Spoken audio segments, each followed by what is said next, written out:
Hey, what's going on, brother? What's going on? Dude, not much. Just ready to do this Q&A with you, I guess. Yeah, sorry for like requesting such a random. I don't know. You weren't expecting it, I guess. Yeah, no, I definitely was. I don't think taken back is the right word. I was definitely surprised, right? Because I was just enjoying your game. I was exploring on the final hours of the playtest, and I was just like, like soaking up the last moments of the playtest. And then you were like, "Yo, Anugi, check your Discord DMs." I thought I was in trouble, or something. That was my first reaction. But then when I looked over, it was like the opposite, and you had like invited me to do the Q&A, and I feel really grateful for the opportunity, Ed, because this is like kind of like the first time I've gotten a chance to directly speak with the developer of a game that I really love. Like I've been playing video games my whole life, practically, right? Um, but yeah, man, I'm really grateful for the opportunity, Ed, and thanks so much for asking me to do the Q&A. And I'm sorry in advance for everybody else if I come off as not knowing what I'm doing, because I definitely don't. I just know how to kill monsters and the ones who dig. The reason why I asked you is because you were very adamant about doing something. It was you, right? Who like you talked to me with on last test. Was it you? Was was it me? Did you send me DMs on last test? You did, right? Let me see. I try not to bother you too much, I think. Cause I'm not going crazy, right? I might be going crazy. Like there's a real chance that I am. I see my first message. I said, if there's anything I can do to help, I am a message away. We'll be cheering and rooting for the team behind Apogea. Is that the one? I don't know, dude. Well, either way, I think this works because you seem to be, how do I say this? Very much into the game. Yes. Right? I think a lot of people have their like gripes with the game, which I'm fine with, right? I don't really mind. Right. But you seem like the most relaxed and just having fun, and I like that. I like that a lot. Yeah, I mean, dude, thank you, man, for giving me a game that I can enjoy so passionately. I literally told my girlfriend, I was like, babe, for the next 2 weeks, before you extended it, I was like, babe, for the next 2 weeks, we're not eating out. We're going to stay inside. We're door dashing every single day. I'm paying for it all, but Oh I my God, need bro. to play this game. And she was like very supportive of me as well. So I have her to thank as Oh, well that's good. Okay. for I allowing was me to worried I grind. was ruining your relationship. No, no, no. I just haven't seen her for 3 weeks, even though we live in the same house. But Jesus Christ. but she's like, she's doing her own thing too. We have our own business, so she's occupied with that. Okay.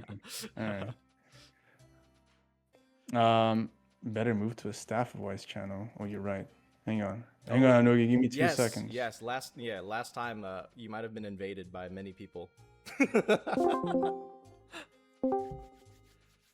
We're safer here. Okay. Yes. Nice.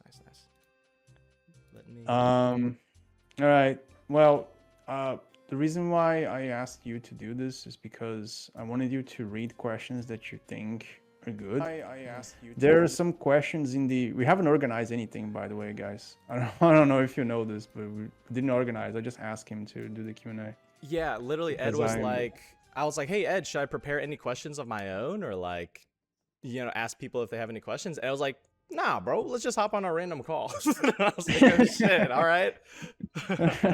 I did prepare. I did have some questions in mind, but that being said, I'm gonna be, I'll be helping asking questions in the capacity I can. But absolutely, for me, Ed, obviously you can answer all the questions you want, right? It's your game, and I stand behind you. But I know I'm gonna be avoiding all questions regarding balance, me personally, because balance is something that never will be perfect in any video game, especially one that has such high stakes, that has PvP.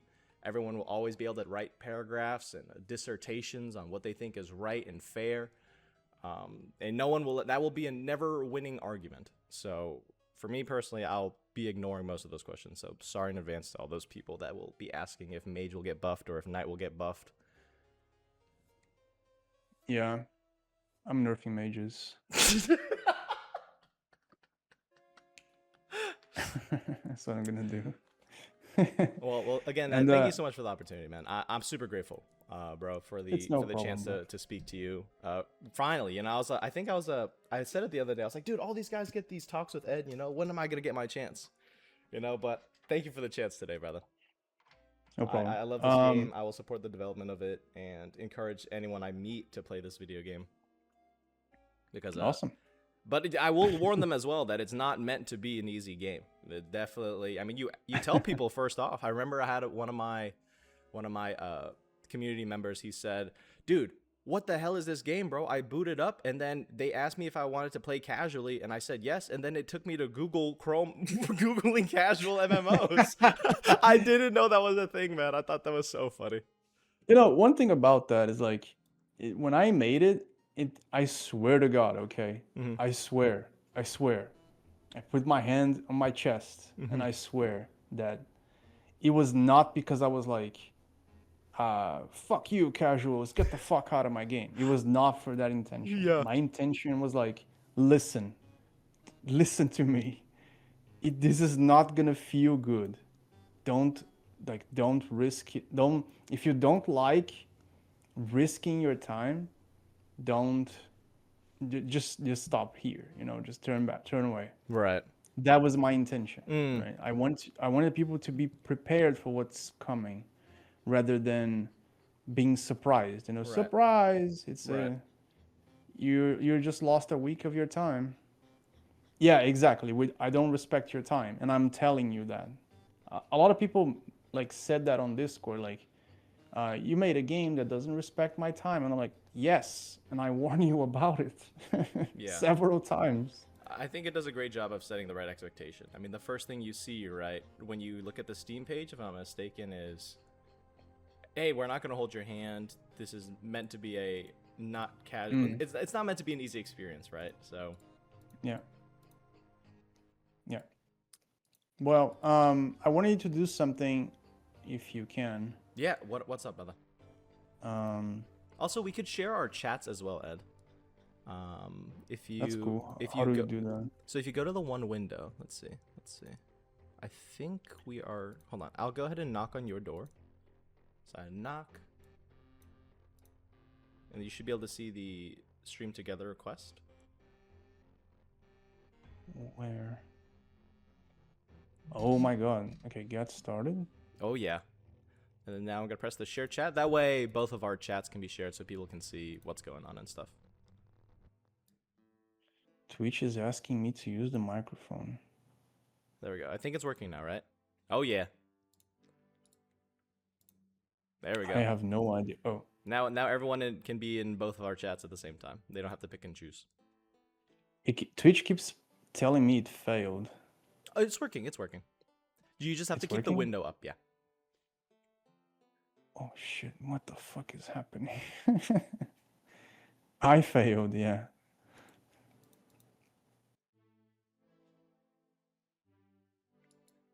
Guys, that being said, can we get some W Eds in the chat box, man? Like, what an amazing developer. Like, yes, I am glazing, but the glaze is deserved. This guy gave us a game that is so close to a drug addiction that is virtualized, and I'm super grateful to have played this game. I know so many of us, this guy gets so much shit in his Discord. Excuse my language, right? I should be more professional since this is like a recorded thing, but yeah, I'm so tired of so many people just whining and groaning in the Discord, man. Like, let's let it out now, so Ed knows how much we appreciate this game for being created. I'm sad that the playtest is over, but I'm more so excited for what's to come in the future with this game, man. And I can't wait. I know you're gonna cook. I just know Ed's gonna cook, man. Hashtag trust in Ed. Hashtag let Ed cook. And more importantly, W Ed. I appreciate that, Anugi, by the way. It's the reason why I chose you. It's all the glazing, man. Hey, you know, glazing, hey, ass kissing gets you some part of the way. You know what I'm saying? Sometimes people are so negative, you know. I a little love ass the glazing. Yes. I'm just kidding. The only reason I chose you is because you're very positive. And yeah, I think it's a good fit. I sent you a link, by the way. Oh, yeah. That brings you to a thread I started, which has some very good questions. I pinned the first one, and then from there, from there on, you can just roll down. There's a bunch of questions. Oh my gosh. So if you see one that's like, oh, that's interesting, you can read it out loud, and I'll just summarize it, whatever, and I'll answer. Does that sound good? Okay. Yeah, yeah, for sure, for sure. So I'll pick from these, right?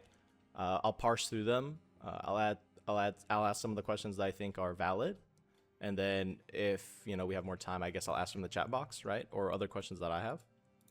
Yeah, sure. You can also pick up from your chat. It's fine. It's up to you. Awesome, guys. Because I want to read all of the questions, but I'm way too biased, right? So maybe Right, someone like you would be less biased. right, right. I'll go ahead and ask the first question that I think we all are very curious about, right? Which is, when do you think we can expect to see the next playtest, so we can enjoy this game once more? I know it was 3 months was the last expected, but then it ended up being 6 months. So delays are of Yeah. course always expected with game development, right? Life always happens, but of course, the first question everybody always wants to know, right? When can we play the game again? Look, I'm not gonna answer the question directly, but I am going to say this. Actually, I can show instead of saying. Whoa. Give me 20 seconds. Look. Yes. Then I go here, and then I go here. I have your And stream then- up on my stream as well, so they can see everything that you do on your stream. I am So sorry, look. everybody, for the delayed camera. Yeah, I'm sorry about that, guys. I'll You edit guys that can see later. this, right? Yeah, you can see it. Okay. So this is the world of Apogea right now. If we circle around the part that's finished, it would be something like this. That's finished now, right? It would be something like this here. Something like that. Like that. Do you see it? It's hard to see in the mountains down there. But this is the area that we opened, right? So you can clearly see that there's room here. There's room there. There's a lot of room here. It's a lot of map down here, okay? It's a lot of stuff. It's roughly the size of mainland, which is over here. It's roughly the same size. There's more map here. And we're also going to open some new islands. So more stuff here. Probably more stuff here. Probably more stuff here. And some stuff there. So it's a lot of map. With map, there are creatures. With creatures, there are items. There's also spells. There's also traits. There's also quests. There's also... Are you following so far? Yeah, yeah. And there's also new dynamics. So, for example, I never make places without talking to each other. So when I added Garadum speaks to the capital, and it speaks to the swamp. So there's like cross references. So whenever I add new places, they cross reference to others on the map, and with NPCs as well. Right, right. So that's the work we have to do. I don't know how long it's gonna take. It could take a month if we're like incredibly fast. It could take a month. It could take 3. It could take 5.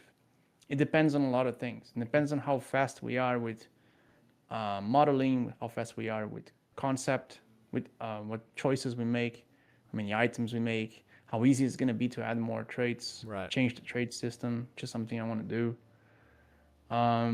It all depends on that. Once we have everything open, we're also going to work on verticality, so more dungeons and more stuff like that. And I'm also going to write more books. I love writing the books. Are you in charge of writing the books? I love reading them, man. Yeah. You are very eloquent in the way you write. So. No, I'm not. Like the way I do it is like this. Oh, is I it write the ChatGPT? book. Just No, kidding, no. just I kidding. write the book. I write the entire book. And then I ask ChatGPT to fix the flaws. And then I don't copy paste. I go like, okay, like I fixed like whatever he told me to fix. Right? Because I'm not like my English is not that great. Right, right, for sure, for sure. So I have to do that. And yeah, that's it. This is it. It's quite a bit of work. and but I feel like we can do it super fast. The more we make the game, the better we get at making the game. Right. So it could be super fast. It really depends. It depends on what we're doing, and it depends on how lucky, quote unquote, we are. Right? Right. Last month, since last playtest, we were not that lucky. Mm. We had a lot of like issues in both real life and in the game that I had to fix. And right off the bat, in this test, there were new issues that we found out that we have to fix. That's gonna take some time. I can give you a few examples. Yeah. For example, I've recently learned that the client was completely hacked. It was completely broken. Oh my gosh. Someone broke through the cryptography, and I have to like do a lot of things, like move a lot of things to the back end so they're more secure. Remake a lot of big secrets because if something leaks, something's data mined, it's no longer a secret, and I don't like that, so Yeah. I'm remaking the secrets, etc. Right. Right? Yeah, for sure. And yeah. So I guess that's the answer. It's I don't know. I don't know, but it's coming. Like you guys just have to be patient. I know it's very hard. I understand. I really do. But you have to be patient because that's how, in my opinion, how good games get developed. Absolutely. Right? If we rush it, it will be a bad game, in my opinion. And if we take too long, then we don't have feedback because that's the problem as well. It's like if I stop now and I go, I need 3 years to finish the game, and then when I finally release it, you guys say it's shit, then I wasted my time, right? So I don't want to waste your time, and I don't want to waste my time at the same time. So we'll get to work really hard, and then show you the progress we've made as soon as possible, so that you can give feedback as soon as possible as well. Right? Because I think that changes the game. It really does. It has Yeah. already stopped. Yeah. It has already changed me. Absolutely. So basically, it could be 1 month, it could be 1 year, but Ed is dedicated to adding more stuff to the game and making sure we have that mystery, right? A lot of Yeah, absolutely. I know a lot of games can like they can lose that mystery, and I think that's one of the biggest appeals we have right now for Apogea. Um, and I guess that kind of leads into my next question as well. Once the game is released, right? People are gonna make wikis, right? People are gonna make guides, right? Yeah. Are you and your team? Do you guys? What are your plans for post release? I'll ask that. Are you guys gonna add more to the game constantly, right? Like live updates, or what's the plans after full release? I kind of answered this before, and it's something like this. Look, it's a mixture between I'm also a player and I like to work in the game. It's very tiresome to not have the game ready. It's like demanding on us, but we like to make new things. We always did. It's the one thing that we really enjoy. Like I had a blast making the floating castle. It was one of my favorite places to make because I was just having fun, right? I didn't have to worry about anything. I just made a bunch of like things that I thought were funny and fun, and that's it, right? And I kind of like moved on. I don't enjoy making like the small little things like like configuring textures and like configuring the scriptable files and things like that. It's a lot of like repetitive work that's not creative, and I don't enjoy it. Right. But we like to just add new things. We really do. It's the most fun that we have during development. So that kind of says something, right? If I enjoy playing the game and I enjoy making the game, once the game is done, I will keep making things exactly the same way I'm doing now. For sure. When you guys went straight into the silver amulet and the silver ring quest, and you were like, I'm gonna get 20 more mana, and it was a pewter ring instead. Like that's the kind of stuff I like to do, because it's it shows that I understand the game, Yeah. and that I want to like spice things up all of the time without losing the Apogea touch, so to speak, right? Yes. I'm not gonna like turn everything upside down, but at the same time, I like to keep things interesting. It Yes. resembles silver. Yeah, exactly. Awesome, man. Speaking of things that you're gonna add to the game, I remember you've touched about, and guys, again, I'm gonna ask some questions that have been answered, right? Just so we can all have it documented, right? So again, apologies to you too, Ed, if you have to repeat yourself. I apologize in advance if I ask some questions that you've already asked. Maybe I didn't catch it, or sometimes I just want to ask the question, so they can Mm, all know in one place, right? So that in the future they can just reference this video, so that it'd be like, oh, all the questions have been in here as well. Um, mm. Going forward, I know you've also mentioned that you want to kind of revamp the guild system and add more to that.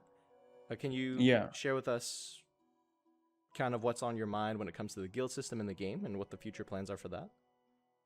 I think the guild system is something that I've been dreading since day one because um, it's like I hate complicated systems. I always did. Right? Like I try to make systems that are not complicated all of the time, and I feel like Bruno also does that a lot. Like whenever I suggest a system that like goes a little out of line, he goes, "Nah, let's not do that." It's like it's a problem that we have, sort of. So how do I say this? Like it's not really a problem. It's more like a preference that we have that sometimes creates problems and sometimes solves problems. Right. So I can give an example where he created a problem, which is in the loot protection, right? Mm, Like we had a problem with griefing, and we were like, okay, we need to add some loot protection. Like, how are we gonna do it? And we were like, oh, it's just protect it somehow. And then we made a very complex system that took into account a lot of stuff, like how long have you been hitting the monster, how many times you got hit, right. your participation in general, like your battle timer, like a bunch of stuff. But then all of those things were like they could be abused somehow, right? You could just get a boss and then just stand in a corner with the boss not doing anything, and you would get the MVP status. So it created a problem, right? The loot protection created another problem Mm, within the loot protection, and it's because we made it too simple, right? It's way mm, too simple. It's just damage now, and mm, that's right. a problem because if you just don't deal damage, how are you going to compete for loot bosses? That's Yeah. just like not the way I want things to be. I also didn't want it to have PvP ruling enforced in the loot. Mm, I wanted PvP to kind of like do something there, but it was also abusable. It also had the issues of its on its own. right. So we resorted to just like sort of giving up. We were like, Hmm. okay, let's just do damage for now, and then we think of something better later. Right. And then we never did, right? And then we have to revisit that. And the guild is the same thing. The guild system was like, let's just do the simplest way possible, and we just attach it to houses. And it's not a good solution, obviously not. Mm, Like it's confusing, it's not intuitive, it doesn't really make much sense. The house itself, it's like you can have a tiny house and you have like 300 people in the family. It's mm, like this doesn't make much sense. But at the same time, it's like I keep trying to like every time I keep trying to like revamp it in a way that it would organically grow mm, on its own, but it never does. So we have to revisit it. We have to think about it. I did not want to do the complex guild system where it's like invites, and then the houses have sections, and then each section. Yeah, I can, guys. Sorry, it's just answering my chat. Um, can you say something, Yonugi? Just say something. W Ed. That's all I gotta say. This is better, guys. Um, so yeah, that's it. Like we have to go back and look into the guild system Right. or the family system, is all we call it, right? Hmm. And make sure that it's more fleshed out. That's it. That's all it needs, right? Yeah. It needs like more separation, um, more how do I say this? It's very hard to say. It's like more impact, right? More Yeah. impact. Right. It needs like to have to be like, oh, like this guy's from a guild, like some kind of symbol, symbology, something. I don't know. It's not fleshed out, and we know this, but it's very hard at the same time, and we Absolutely. know that it's very hard. So we're being very careful about it. We're not we're not like, how do I only know how to say this in Portuguese, but it's like we're not like just putting our horses, our carriage in front of the horses. Does that make sense? I think so. Like you don't want to just you don't want to just it's something that if you add too little or too much to it, it could have a really tremendous effect on the game. So you want to be careful with your positioning. Yeah. Is All of kind my of how I designs, interpret that. yeah, all of my designs, if you think about it, they are all done in the following way. Um, I make it very crude so that it can organically grow. Hmm. This, I can give an example. The pointing feature, shift Hey. click, right? Hi. Yeah, Hello. shift click. Shift click was supposed to be. We had a problem that was like this. We were like walking around, me, Felipe, Bruno, and who was with? I think it was Zai. Me, Felipe, Bruno, and Zai. We were walking around the map, and I was like, "Guys, to your right," and they were like, "What do you mean to my right? There's no right. There's no right. There's no left." And I'm Mm-hmm. like, "Oh yeah, Hmm. there isn't. Like, how do we fix this?" And then I made the system where you can just point to a direction, so you can like go that way, right? Yeah. And in game we started using it to like greet each other instead of pointing to things. So it became a new thing. It like grew organically. So the Right. systems they evolved, and there's a lot of systems that did that too. Yeah. And I tried to make that happen, but it hasn't happened with guild. It hasn't happened with PvP, which is another big problem that we have. And it hasn't happened uh, with spawns too. I wanted spawns to have a growth of its own, but it didn't happen. So we have to look into that as well. Like dynamic spawns, was that your intention? No, it's more like there are certain places in Apogea where spawns are different. They act differently. And I thought that they would do something. I don't know. And it didn't. It didn't happen. So I need to look into how I can expand hunting spots and expand places where people can stay for a long time without resorting to instances Yes. and without making meaningless areas. Because the way I designed the world is every place in the map has a story to tell. And I either tell that through like writing on a piece of paper that I throw in the ground, Yeah. or I write it through environmental storytelling, the best that I can, right? Right.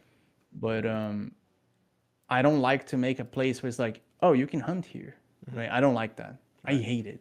I absolutely despise it. It's the one thing that I don't want to do. It's like I made this place so you can hunt on it. Like I don't care about that. I want a Mm. place that tells a story, and that happens to be a good hunting spot. Right. That happens to be a cool place that you go there for whatever reason.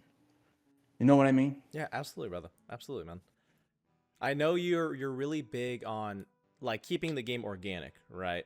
Like when you Yeah. touched on I don't want to add instances, right, to dungeons or to the world or fracturing of worlds like that because you want the game to feel alive, right? So I completely Yeah. understand you by saying yes, you want to add more spots to the game, but if you add too many, it's such a fickle thing to balance.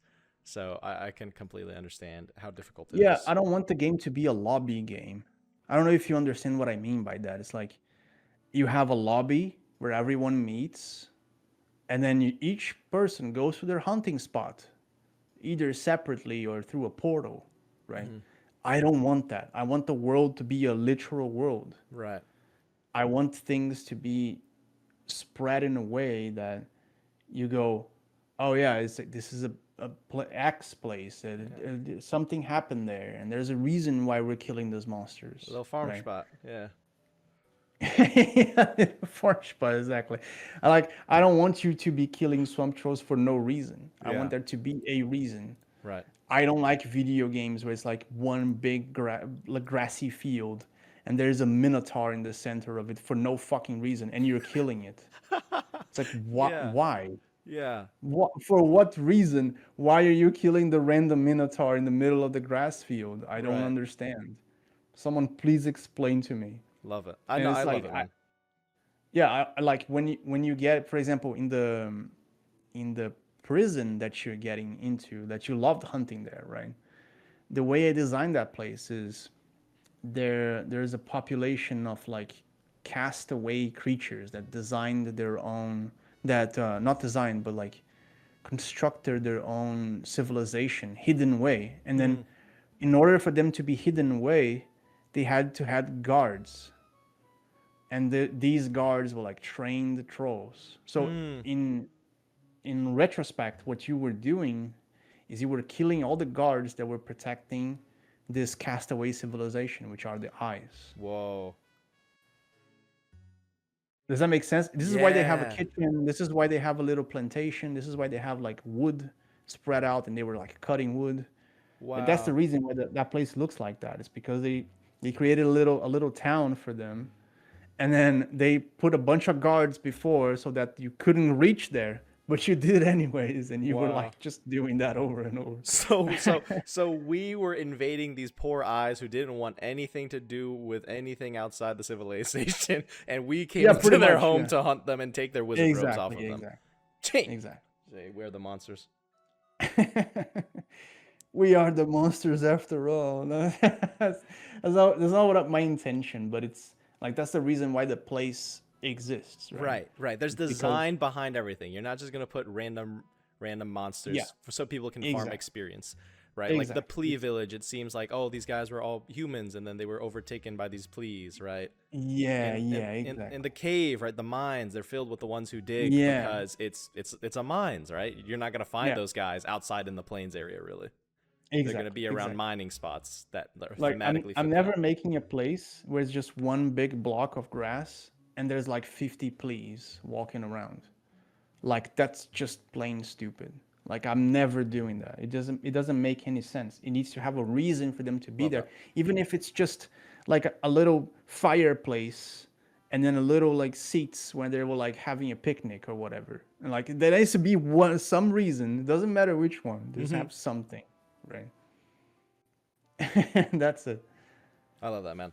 Um, going on. You mentioned a PvP as well, right? After I asked about the guilds, I wanted to talk about that. Now, of course, the balance for PvP and PvE, I personally think that is a completely different conversation. They shouldn't be intertwined, and I don't want to touch on the balance of it. But for PvP, what is your what do you hope to see for the PvP in Apogea? Because I know it's a big part of the Um, game. We have blood moons that happen once to twice a day. You can flag up, right? You can and the dungeons are PvP only, right? Or the major dungeons are. So I wanted to ask what yeah. your vision is for the PvP. Um, yeah. This might be an unpopular opinion, and but it's like I don't see PvP as being an intrinsic part of the game. I see it as it being um a sort of, how do I say this? It's very hard to say this. Let me like organize my words. But it's like the way I see PvP is a harsh reality of the game that transforms it into something different. Like I don't want PvP to be thematic. I don't want it to be like, oh, let's do it because it's fun. I don't like that. If I were making a game where I want PvP to be fun and interesting, I would not make an MMORPG. I would have made a MOBA or a like a 2D fighting game or a like Yeah, I would yeah. make something that PvP is the main attraction, and everyone can participate, and I level the playing field so that there's no injustice or whatever. Right. That's not my intent. Mm-hmm. My intent is to have PvP be a tool, be something that happens in the game in a scenario where things are actually kind of serious and actually matter. It's like when you go into a PvP dungeon with your teammates and you fight other teammates, that shit's gonna be serious. It's gonna be like, fuck, like we died. It's very punishing and very like risky to go into these dungeons because of this. And blast amulets exist so that it's not that incredibly punishing, and then you can use your gear normally. So that's the way I envision PvP. I envision PvP as a harsh reality that needs to exist in Apogea so that the game has more impact in general. Yeah. Not as something that all players need to experience one day in their lives because it's super fun. Like, even though PvP in Apogea may be very fun and may be interesting, and we might do like, I don't know, like, you know how we did in the end of the test where PvP was free and you could die and you don't lose anything? Like, we might do special events like this every now and then after the game has launched. But it's not the main focus of the game. Right. The main focus of the game isn't being like a fun theme park in general. Like, that's not how I look into it. So PvP is something ugly and hard to deal with, because if you're the guy killing someone, it's very fun. Yay, I killed him. But if you're the guy dying, it's not so fun now, is it? You just lost your shit. You lost like a month of progress. You lost your items, and so on and so forth. Yeah. Right? Yes. And it's very hard to deal with this. Absolutely. Right? It's not easy. I can't in good faith expect you to be okay with this without me telling you first, without me being like, look, man, like, are you sure you want to do this? You know, like, it's gonna be very hard, so on and so forth. Which is why PvP is an opt-in. Like, that's the reason. Right. I wanted PvP to be, I throw in the world, and I show you that it exists, right? You can see other players, and you can see your PvP status, and so on and so forth. But you can choose to not participate if you don't want to. Oh, I won't participate in the dungeons. I'm gonna miss out on the loot. That's fine, man. You can buy it from the guilds, the top guilds later on. Damn. Right? And you're not gonna lose the hunting spots because they're not PvP flagged. You're not gonna lose like exploring the world because it's completely free. It's just the dungeons. That's the only place where I really believe that it needs to be a PvP locked zone. And that's it. That's how I envision the PvP. I know it's not perfect. I know it needs a lot of work, especially around punishment. I wanted to be more dynamic, to have like, I talked about this before, but we didn't implement it because it's complicated. It's like, I wanted PvP to be like, kills matter. If you killed someone, it changes something. Like, your skull becomes different. So I wanted that to be taken into account, but it's complicated. And we have to think about it a lot because of what I said, right? Like, whenever we make a mechanic, we go, let's just keep it simple, and then we'll see what happens. And whenever nothing happens, and I have a hunch, and I go, I think we shouldn't like mess with this yet. And then I keep testing it, right? Right. And I'm running out of time. I have just one more test where I can do that. Take your time, brother. Yeah. Yeah, take your time, man. I think I can speak for a lot of people, right? A lot of people are very vocal in the community. They're like, give me game now. I don't care. Give me early access. But I think we all know that the game deserves more content, more mysteries, more items, more dungeons to clear, more bosses to conquer, more cities to explore. So take as much time as you need, brother. I am patiently waiting and excited for what's to come. Going off more on the PvP, just one more question for me personally, right? I know that you added the arena to Garandum. Am I saying that right? Yeah. Garandum? Garadum, yeah. Garadum. So I know you added the arena to Garadum, and that kind of like piqued an interest of mine. Do you would you ever consider adding, like having that arena be repurposed for like 1v1 duels, perhaps, so people can mess around? I know it kind of goes against the theme park idea though, but wanted to ask that question if you were open to like 1v1 arenas and stuff like that. I really want to. I really do. It's just that I'm scared. I am. Like I'm being honest, okay? It's like in a way I understand my design, which isn't the best game design, by the way. Like my design is like I know how to reach what I want, but I know that in order to do so, I need to make decisions that sound stupid and that sometimes are just straight up bad. And this is one of them.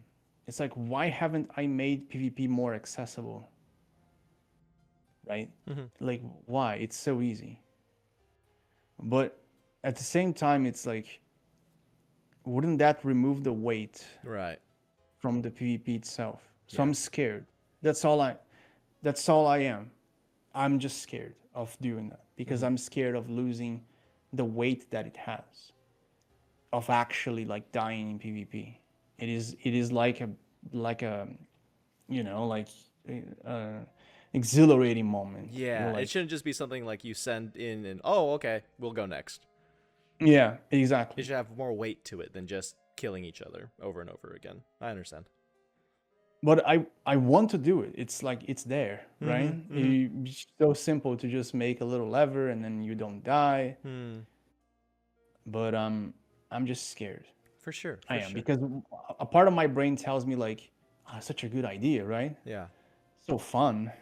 But the other part tells me, dude, you have to trust your instincts. Absolutely. Like this shit's gonna water down PvP, I'm pretty sure. And you have to be careful.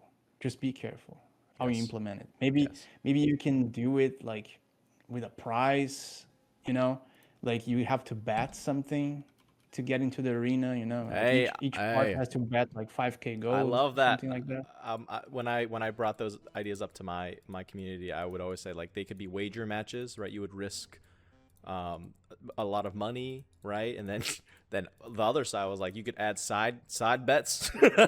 Other guilds can bet on the matches as well, right? Exactly. But that might be a little too. That could be exploited, of course. But I like the wagers as well. At least some kind of risk to loss ratio, and maybe like a limited time event on like weekends or like once a month. The arena opens. You can have like a little contest or something. I think would be kind of cool. Yeah. It's also something I thought about, like maybe only during blood moons or something like that. I don't know. We'll think about it. I think I just have to always think when something sounds too good. Yeah. It's almost always a trap that I have to avoid, and I have been right about it the whole time. Yes. Everyone has been telling me since the first test that I need to make the game easier, and I have been making the game harder, and it has been working because I can see the game is easy. I can still see it, and I go like, no, maybe they're right. Maybe I'm delusional and stupid. But then I go, no, but wait. No, this is still easy. I can make it harder, and then I make it harder. Yeah. And then you guys like enjoy the game even more. And I'm like, like, how does this make any sense? Yes. So yeah, it's complicated, but yeah, PvP is a touchy subject, but I understand that Apogea lacks a bit of wiggle room when it comes to that, and I'm gonna look into it. Oh, by the way, did any of you use the faith protection from the families? Yes, I did. Cool. Did it work? As soon as I turned level 15, I turned it on right away. It might have worked too good, I think, in the beginning. I think I did lose. It was bugged. Oh, was it? It was bugged, yeah. And I'm a bug abuser. It was 90% instead of 10. 90% protection. Okay, well that makes a lot of Yeah, sense. instead of 10, we screwed up the code as usual. And I'm a bug abuser. GG. Um, yeah, I think the faith protection I use it immediately, but I would love to see more of again I kind of asked it earlier, right? The adding guild Yeah. system into the game. Going off of, I know you were saying you wanted to add, you want to make the game harder. I remember you were in my chat the other day saying, you had a meeting with your internal team IRL, and you guys all agreed the game Yeah. was too easy. What do you intend to do to the game to make it harder? I can list the things I'm thinking about. Oh yeah. I think there's still a lot of really good selling items. For example, the old backpack is a problem, right? Hmm. Some items are worth way too much still. You can get Aches, you told me that, I know. You can still get way too good of items right from the get-go, especially like the broadswords, way too easy still. Yeah. You can just like suicide to get it. Remove that chest. Me personally, I abuse that I'm not to punch all the pleas for like the first 20 hours. I'm not gonna remove the chest, but I am making it so that you have to complete the quest. I think broadsword is way too good to be cheesable. Some quests right. I like that they're cheesable. I like it.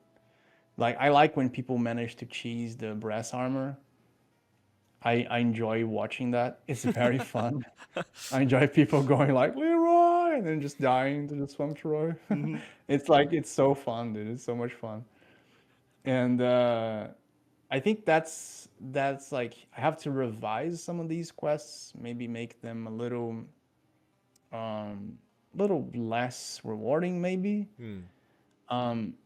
Maybe raise the level a little bit. I don't know what level is brass plate right now. Is it still 15? I believe so. Oh, then it's fine. It's fine. I think the broadsword is the biggest issue. Yeah, it's like I think it's just a bit of tweaking into quests. It's just a bit of tweaking into numbers. It's just a bit of tweaking here and there. In general, I'm not talking about class balance here. Yes. I think class is not even relevant in the early game. Absolutely. Everyone is still a squire, even though you guys really want to have your class right away. You're all gonna feel like a squire early on. That's by design. Yeah, I have to revise that. I have to revise some quests that are like way too doable early on, like the wolf helmet is way too easy to make. Needs to be some like hard block there that requires a big team. Right. I love that. I think the game is really easy because you can speed run so many quests and so many chests. Right. There's so many quests that are like no monsters to kill, and I'm like, Right. There needs to be some pitfall there. Yeah, I know for me, I had the royal helmet since like the first day of the playtest, and it's been on my head since then. That's insane, bro. The first day? Well, maybe not the first day, maybe like the second or third day. But for sure, I haven't replaced that helmet since I got it. Yeah, and it's like the main quest is incomplete. You guys must have noticed that, right? That it's not complete.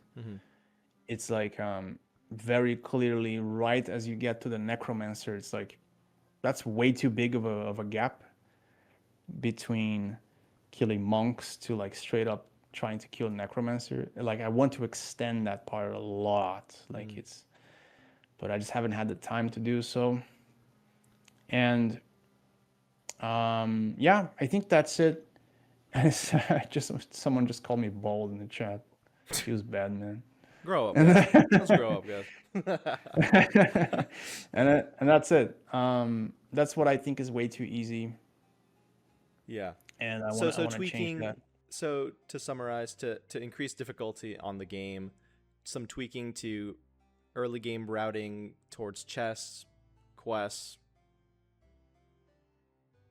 right? Yep. And some number tweaking. It's mostly number tweaking. I have to remove some abusable selling things. Like the hook claws. I want to the hook claw incident of the playtest. yeah, like these things cannot happen. It completely inflated the economy, and it might be the reason why I have to do another playtest. Hmm. Because the whole objective of the playtest was to assess how fast you guys were leveling, Yeah. and I couldn't properly measure that because everyone was so incredibly rich. So I have to revise like purchase power and selling power Hmm. and make sure that it's not easy to get 10k at level 10 Yeah. because a lot of people didn't get that much money, and it's a little disappointing because if you guys told me this earlier, somehow I could have just like re-rolled the tests, just reset it. Hmm. But I found out like I think 4 days later, Hmm. and I was like, "Fuck, man!" And then I patched it, but it was too late. I saw a guy with 100 claws in his depot, and I'm like, like how, bro? That's so annoying. But it's whatever. Like it happens. It's a small little bug, It small little happens. mistake. Right. But it might be the reason why I have to do another test Oh because wow. I don't know. I don't know what's gonna happen on launch now. I don't know if this is accurate because if it is, it's still too fast. But I don't think it is. I don't Hmm. think it's too fast. I Hmm. think the XP rate is good now. Yeah. It actually might be. Yes. Um, you mentioned about squires, how everyone should feel like a squire early on. Do you Hmm. ever have any intention to make it like so you have to reach a certain level as a squire? Because I know for me, as soon as I got 100 gold at like level 2, I became a knight right away. But I know for another class, it's not as feasible to do that. You get more punishments, right? It Would you might ever look. consider a level gate? It might. It might be. It might not be the best choice to be the knight as soon as you can. I mean, maybe for rogues it might be, but I think knight and mage need to actually think a little bit before going full knight, Hmm. like straight up. Just because of mana and healing. Like you have a better time healing with the squire. But rogue is like you basically lose just 25 defense now, which is like nothing. Um, but you have to think a little bit into what you're gonna do. Like if you're a knight and you just have good gear, like whatever, just go for it, right? But if you're starting out, it's like maybe you should wait a little bit, you know. But I like it. I like the system. I think it's interesting to give you freedom. Hmm. This is what I try to do with the design, right? I don't know if you may have noticed, but it's like I try to give you as much freedom as Freedom. possible. Yeah. Yeah, for sure. I don't like to like, for example, a lot of games do this. It's like if you're a knight, you can't equip a wizard hat. It's like, why not, bro? Like, what do you mean? What is this? Does the wizard hat like has a little one of those shopping like tags Mm-hmm. where it beeps if you put it in your head? It's like, what is the reason? What is the law? Like, I mean it. Like, what is the lore reason behind it? It's like you put the hat on and then your character explode. Like, why? So I want to like remove all of these things. Like, go crazy, man. Be a knight with wizard clothes. Be a wizard with armor. Use a bow as a wizard. Use a bow as a knight. I don't care. Mm-hmm. Go Mm-hmm. crazy. I want to give you free as much as possible, and allow you to make a lot of choices. It sucks to balance, but I think I can do it. I Damn. think I'm good enough to do it because I've been doing it for so long. Damn. Love that, Ed. And yeah. Speaking of items, for wizard hats and stuff like that, I know we got what 3 weeks of the playtest.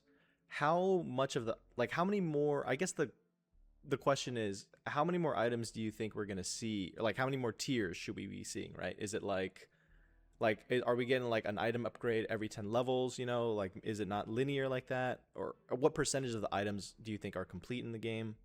Basically, like, what can we expect? Because I think items are a huge part of the enjoyment for a lot of people in the game. I think I'm not satisfied with the amount of items right now. I just want to give you more choices. Just more in general. The cool thing about items is that let me see if I can do something. Hang on. And if you have any teasers, of any items that we could see, that would be cool too. Um, try something. Like the cool thing about items is that I'm like the only process that I have to go through in order to add them in the game is just draw them and like configure their stats. Hmm. And I can do it so fast that it's like it's not even funny. Damn. It's like I can do it really fast. But it's like um the only problem with adding a shit ton of items is balancing. Yeah, for sure. Like that's the only problem. It's like, oh, this item's way too good. Like there was one item I kept seeing everywhere, which is like the scale armor and the scale kilt.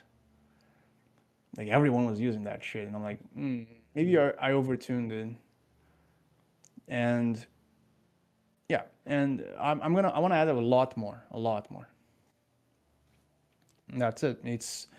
I'm gonna keep adding items that I find interesting that I think of, and it's super easy to add because they're 2D. I don't have to model them, Right.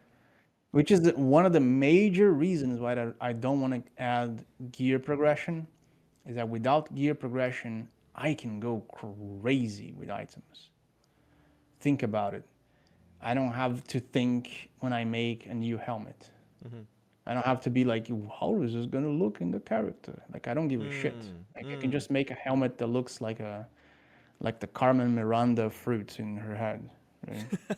And no one is gonna have to model that. Right. And I love it. I like this design.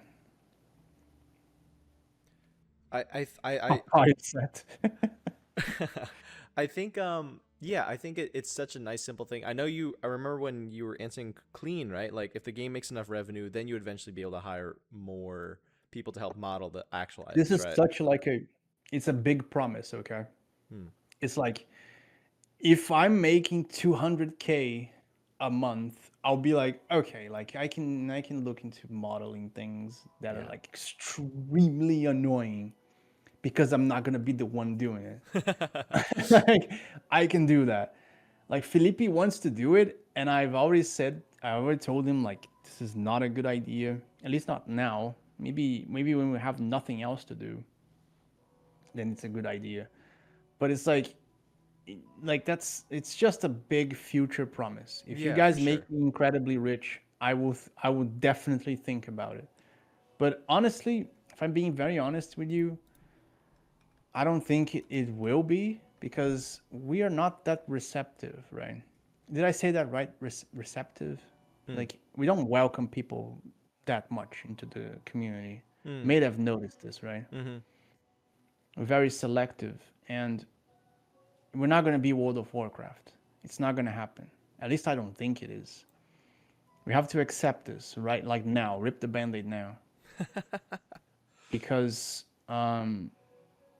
the the game is very niche. Yes. I'm not changing because I'm not doing this for money. And I like the way the game is right now. So we're gonna have a niche population, Right. and I'm not gonna make 200K a week. It's not gonna happen. Right. I mean, I So say it a lot as well. This is a game that isn't made for everybody, but that's what makes the game so beautiful, and that's why I mean, I've sunk in so many. It's the best game I've played in years, and I think a lot of people can agree with that. And yeah, man, I love it. that's cool, man. Do you want to read one more question? Yeah, yeah. Let's see. Well, one more quick question. So are for the tier 3 for the outfit system, right? Since we're on the topic, Yeah. are you gonna add or do we get cloaks for the next playtest? Are we gonna have the option for the tier 3 outfits, and do we get the chance for those cloaks because they look so sick? They look. Yes. Yeah. Go ahead. Yeah, that's it. That's it. Okay. I There's two things about that. The first thing is I don't like the outfit quests right now. I think they're bad. They're just bad. I don't like the collect 100 pieces of garbage to deliver to NPC. So I want to change that first of all. Second of all, I want to add more outfits. I think it's not enough. I want way more. Mm-hmm. And finally, I will add the tier 3s. It's not going to be easy. It's going to be very, very hard. As hard as I can possibly make it. So maybe it's like before level 50, you're not going to be able to get it. Maybe I can make it easier for the test specifically so you can see it. So you can have the pleasure of having your character. Or maybe it's something I wanted to probably do in the next test is it depends on how it's going to go. But what I wanted to do next test is just boost your guys' EXP by like 100 so you can see the end game Wow. by the end of the test. And yeah, it's I want to do that so Wow. that you guys can experience end game. Yeah, I think that would be great. I think that's a lot of people have been complaining about balancing, but we haven't even reached, there's like 2 people who reached level 50, right? Like 10 people who reached level 50. There's so much more to the game, unlocking 2 end trait trees. There's so much more that we need to do to even begin that discussion, in my opinion. Yeah. I know we're running out of time for you. We are. Or are we? Or are we? I don't know. I don't know how much more time you. I'm fine, man. You keep going. Oh yeah, yeah. Hit me with the questions, bro. Dude, I'm love it. ready. Yeah. Oh, okay, love it, man. Love it. Okay, yeah, absolutely. We definitely got a lot of questions. I'll ask. I know you've answered this before, but so we can have it in the gathered place. What do you have plans ever to allow people? Because I know it was an issue with this playtest, even though we've had a smaller sample size, of course, right? So it'll be a lot different on full release. I think the game's going to get much bigger. It tripled since the last playtest, and I think it will keep growing in that manner. But what is your intention for, let's say, when a server loses its player population, but then another server is thriving? Are you going to allow, server transfers or merges, or what's your goal or plans for when those type of things happen to the servers? To summarize, we just merge. Like it's the simplest solution in my opinion. But what I like to do is I like to really think before opening a server. I think on tests it's different because we're not really thinking about it. But on launch, we're gonna look at 1,000 player capacity rather than the 500, 600 that we had during the tests. Wow. We made a mistake of opening up to 700, and that's just unbearable, right? It's just so bad. It makes the game so much worse to have 700 people in the server. The map is not that big yet. Yeah, right. So ideally, what I want to do is have servers that we know there's a demand for them, and we have these servers as the main ones for each region, and we really think about opening a new one. Really think, because I think on launch, it's gonna be have a lot of demand, right? Because of the novelty of the thing, right? And it being the real thing, being the real competition, it's gonna be a different dynamic for sure. So what I plan on doing to remedy that are Patreon exclusive servers, which will act as a sort of like cushion for the high influx of players, because it's a free game, right? It's a free game on Steam, so it's gonna be a lot of new players, right? It's gonna be a shit ton of people that will not be here, and they will not last. They will get in the game. Some of them will not even get past the tutorial, and they will never log in again. So we have to make sure that these people, they don't have an extreme advantage over the people who want to stay here for a really long time. And I think that Patreon exclusive servers are the answer for that. Sorry, I'm saying this wrong. Premium exclusive service, which is like you pay monthly and then you can access the server and that's it. And then we'll make sure that there's a lot of queue timers, and then the premium servers are going to be the main choice for people on launch. Right. And then we can sort of avoid having to open 1 million servers to satisfy the population. Like the free servers are going to be completely packed with people, the premium ones won't, and they will last longer. So all the servers will last longer. Does that make sense? Does that answer your question? It's like if push comes to shove, we'll merge. It's the simplest solution. Like it sucks to suck, and then we'll just move on.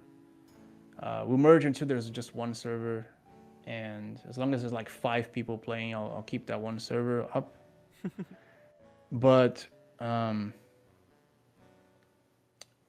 so that it never happens, the plan so that it never happens is so that we prioritize people who want to see the project grow, Right. have a long-term dedication towards it, rather than benefiting the people who are just like in the moment there, just wanted to give a try in the game. Yeah, for sure. Yeah, you absolutely answered the question, Ed. Could you share with me, and now of course, if you don't want to, I understand, but I'm curious personally, because a lot of people are like, hey, let's keep the servers up, or hey, we'll pay for the servers. For all the servers you open, I think there's what, like 6 or 7? 7, yeah. 7. How much does it actually cost you for the 3 weeks to keep those servers up, if you don't mind me asking? For the 3 weeks, bro, I actually do 6, 7. I actually don't know. I don't know. I know that the one that cost the most, that was the most expensive, was South America. I don't know why. I actually don't know why. The server costs are like dependent on region. And the NA ones are the cheapest, but they're still kind of expensive because it's based on traffic, right? So some servers are like very cheap. I think, I don't know. I don't know the exact number. I'd have to look it up, but it's it's very random. Like the last test was like, I think it was very expensive because we were using a different host. We had to change host because of the DDoS attacks. Yeah, I don't know if you remember that. Oh, I right? remember those. Yeah, we had to change hosts because of the DDoS. And then the new one is like slightly cheaper, but then the SA one was like super expensive. So I don't know. I don't have the exact numbers. Yeah, for sure. I just know that. Do you know how many players we had this time around, like peak? We had about 7,000 online and 5,000 on queue at the same time. Oh, wow. So it was around 12,000 players trying to play the game, and they were like constantly cycling over and over. So Wow. it was around 7,000 CCU at one point. We had over 100,000 new players coming in. Wow. And logging in and making an account, making a character. And as the test progressed, it kind of dipped to like, I think 3,000 active. Right. 3,000 was like the medium active players. It was 3,000 for a really long time, for like 2 weeks and a half. It was 3,000. And then as soon as I announced the end of the test, it dropped to 1K. And then it stayed around 1K till I closed. Right. And yeah, that's it. Do you know the percentage of how many people chose to be each class? Oh, I have no idea. I'd have to look it up. I'd be interested to see that. Okay. But it's not a pressing matter, of course. Let's see. Okay, there's that.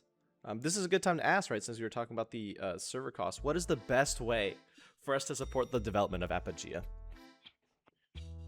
The best way is to support Patreon right now, but I have to give everyone a warning. I don't know how many people are watching, but I want to make this very clear. I only want you to support Patreon if you want to support the development. There are rewards for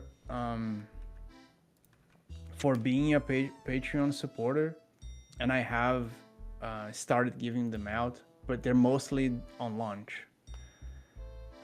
It's just gonna be like some light cosmetic things. It's not gonna make any difference in your character, and if you sign for tier 2, it converts to premium. But you should not care about this. You should sign Patreon like you're not gonna get this. I want you to support the game only if you want to support the game, and that's it. Because I think a lot of people, how do I say this? I think a lot of people expect a lot of things from Patreon, and we don't have much to offer. We do have the editor though, the map editor. Map editor is pretty cool. I will still work on it, by the way. I think someone asked on Discord. I'm still gonna work on the editor, and that's it. You hear that, guys? This game has been out for free for these playtests. It costs money. These playtests aren't free. Servers aren't free, guys.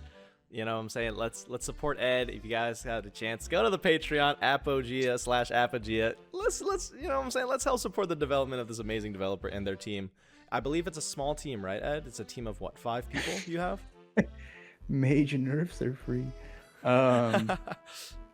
Yeah, we're 5 people. It's me, Felipe, Matt, Dan, Bruno, and Pizza. So it's 6. That's awesome, man. Pizza is the musician.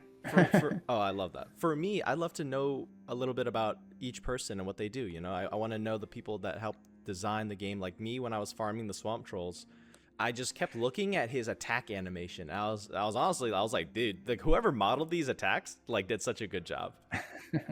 I'd love to know some credit for, or hear some credit for the awesome people behind the game. I think the trolls, the person who animated the trolls was Matt, but a lot of the animations were done by Felipe. He's a really good animator as well. You know the lizards, the mirelings? Yes.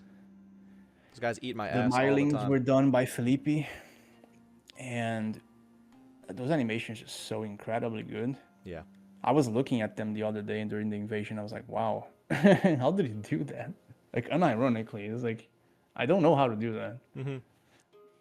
And so Matt is a general artist. He made most of the textures in the game. You know what textures are, right? Like the grass and stuff, like trees and stuff like that. Yeah. So when you have a 3D model,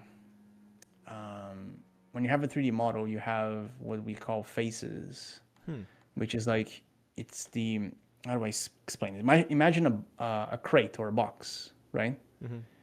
Each side of the box is a face. Right, and then you wrap it around, right? So it's like a 2D, and then you wrap it around the box, There's something we call a UV map or UV wrap, which is it's a bunch of coordinates that we paint, and it's what we call a texture. It's like it's the drawing that goes into the 3D model. Right.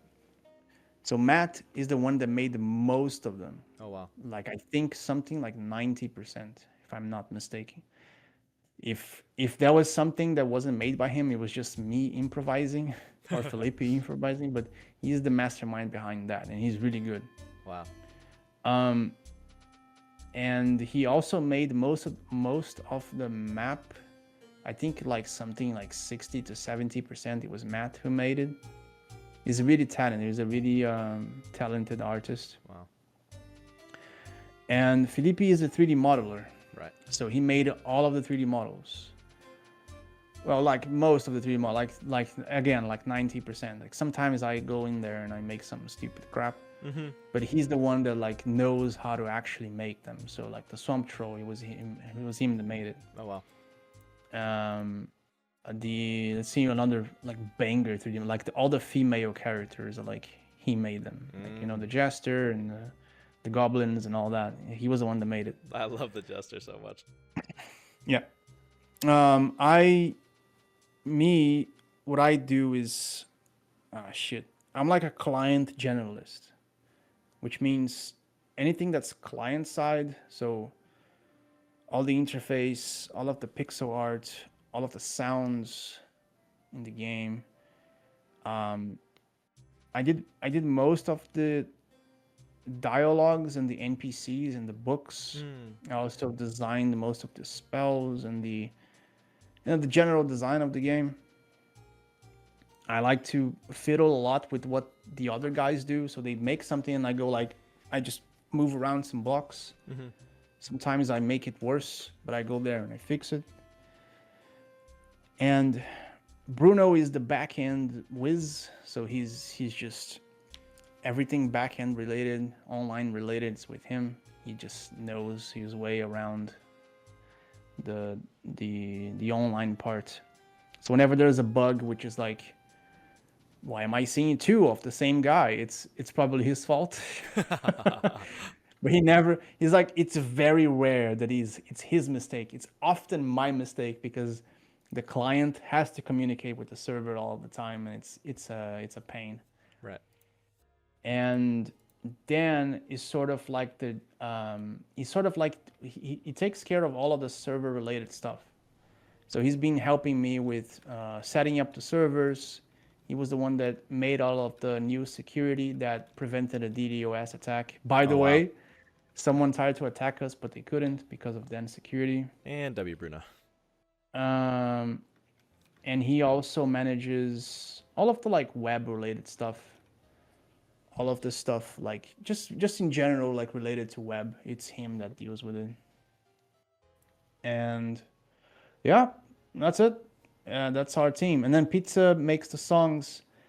We don't work too closely, but I want to make him like work closely to us because he's doing a how do I say this in English? Faculty, university. University. It's like a side. It's like a side thing he does for you guys. Yeah, it's like I pay him, but it's like I don't. He's not like he does full time yet. Right. I want to hire him. It's gonna happen soon. Now I can do it. Does this mean that he voiced the Jester voice line, or was that you that made the Jester voice lines? Some of like I think half of the voice lines were me just screaming into my microphone. But there's some voices that were from Felipe. There were some voices that were from Pizza. And there were some voices that were from paid voice actors. One of them was a girl called Silly Shadow. Like the girl voices were all from Silly Shadow because I can't do girl voices. I just can't. Right. I tried. I can't. Naturally. And there was another guy who helped me with some voices because my voice is like, you can kind of start to like see that it's me all the time. So I was like, I have to hire someone. And then I hired this guy that helped me with the voices. I have to remember his name. I'm trying really hard. I'm trying real hard. Axel. It was a different name. It was Axel or something like that. I'll look it up later if people are interested. Yeah. But yeah, that's how we make the video game. I love it. I love hearing about the people behind this amazing game, and I'm super grateful to all the people on the team as well. I think they deserve to be known, right? So now we know all the goats behind the team. You know what I'm saying? So if you guys ever see them, you know, throw a W their way. Going on to the next question. How much of the game and content do you think are complete, right? Like for this playtest, right? In your vision, how much of this playtest is the entirety of, or is full release? Oh, this is such a curveball question. I used to think that I was 70% done, but then I made another 10 to 20%, and now I feel like we're still on 70% done. Oh wow. I feel like the last patch made us get to 70%. And I'm still pushing to like get the rest of the map open. I was way too optimistic. And now I realized that I was way too optimistic. Right. I need to really calculate this time so I'm not speaking gibberish as I did last time with other Q&As and interviews. But yeah, it's like I think it's still a bit to get there. I But yeah.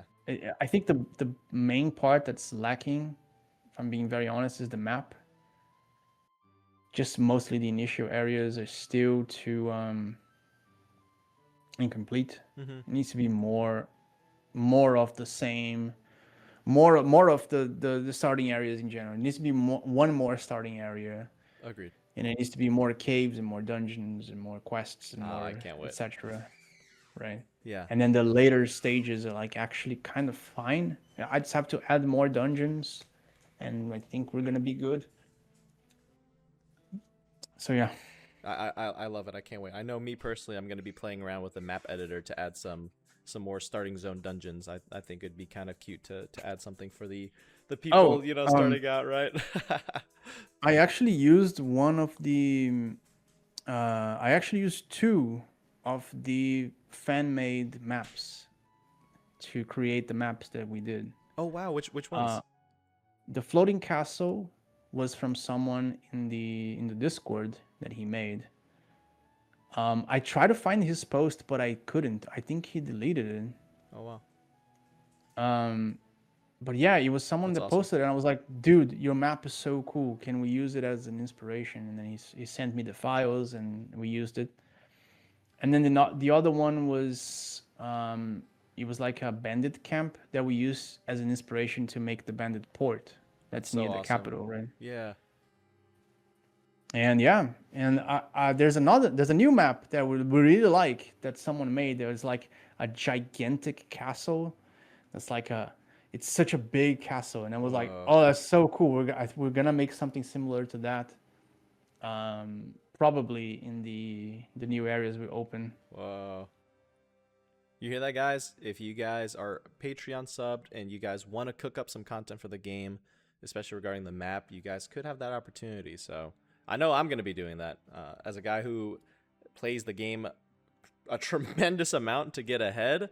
I want to, you know, help create some more areas for, you know, the guys just starting out too, so they can get a little bit of a chance to experience a taste of a dungeon clear, so that they don't have to compete over, you know, the same cheese slices for the first 5 hours of their game. I Yeah. would like to make a, you know, I'm gonna, that's what I'm gonna do, you know, but of course, you know, doesn't mean Ed's gonna take everything, right?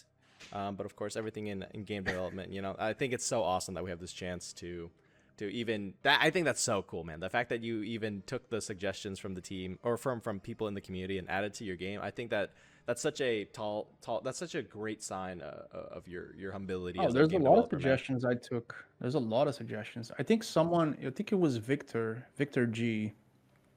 He was like, you should remove the you should remove the cauldron from the capital market, and I just immediately removed it because I thought it was a good idea. Like a lot of suggestions are like I take them to heart. It's Hmm. that idea. No, I love that idea. um,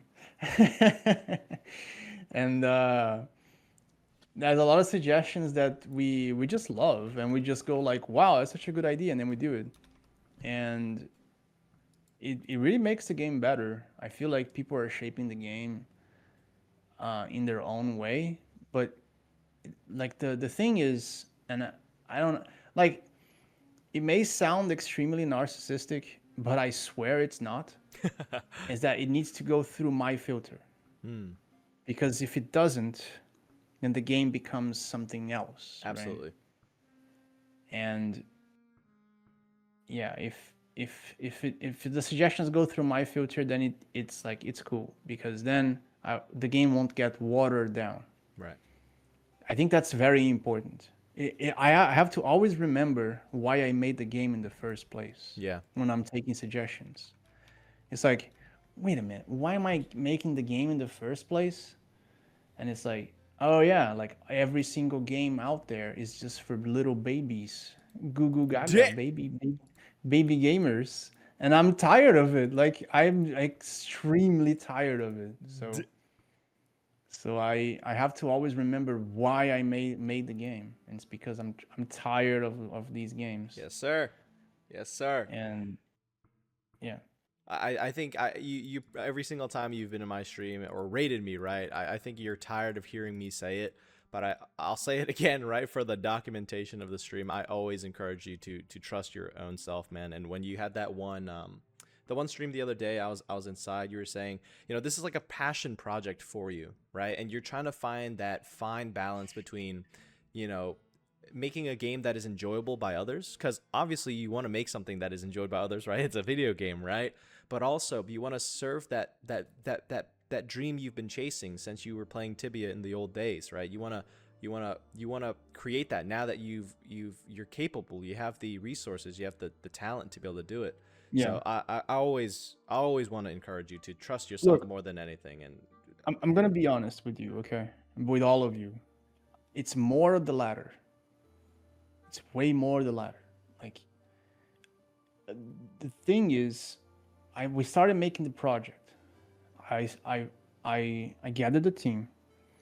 We were all on board with it being a disaster. I said this to everyone. I said, look, listen to me. I grabbed them by the shoulders and I was like, listen, man, this game is gonna fail. It's a terrible idea and it's gonna fail.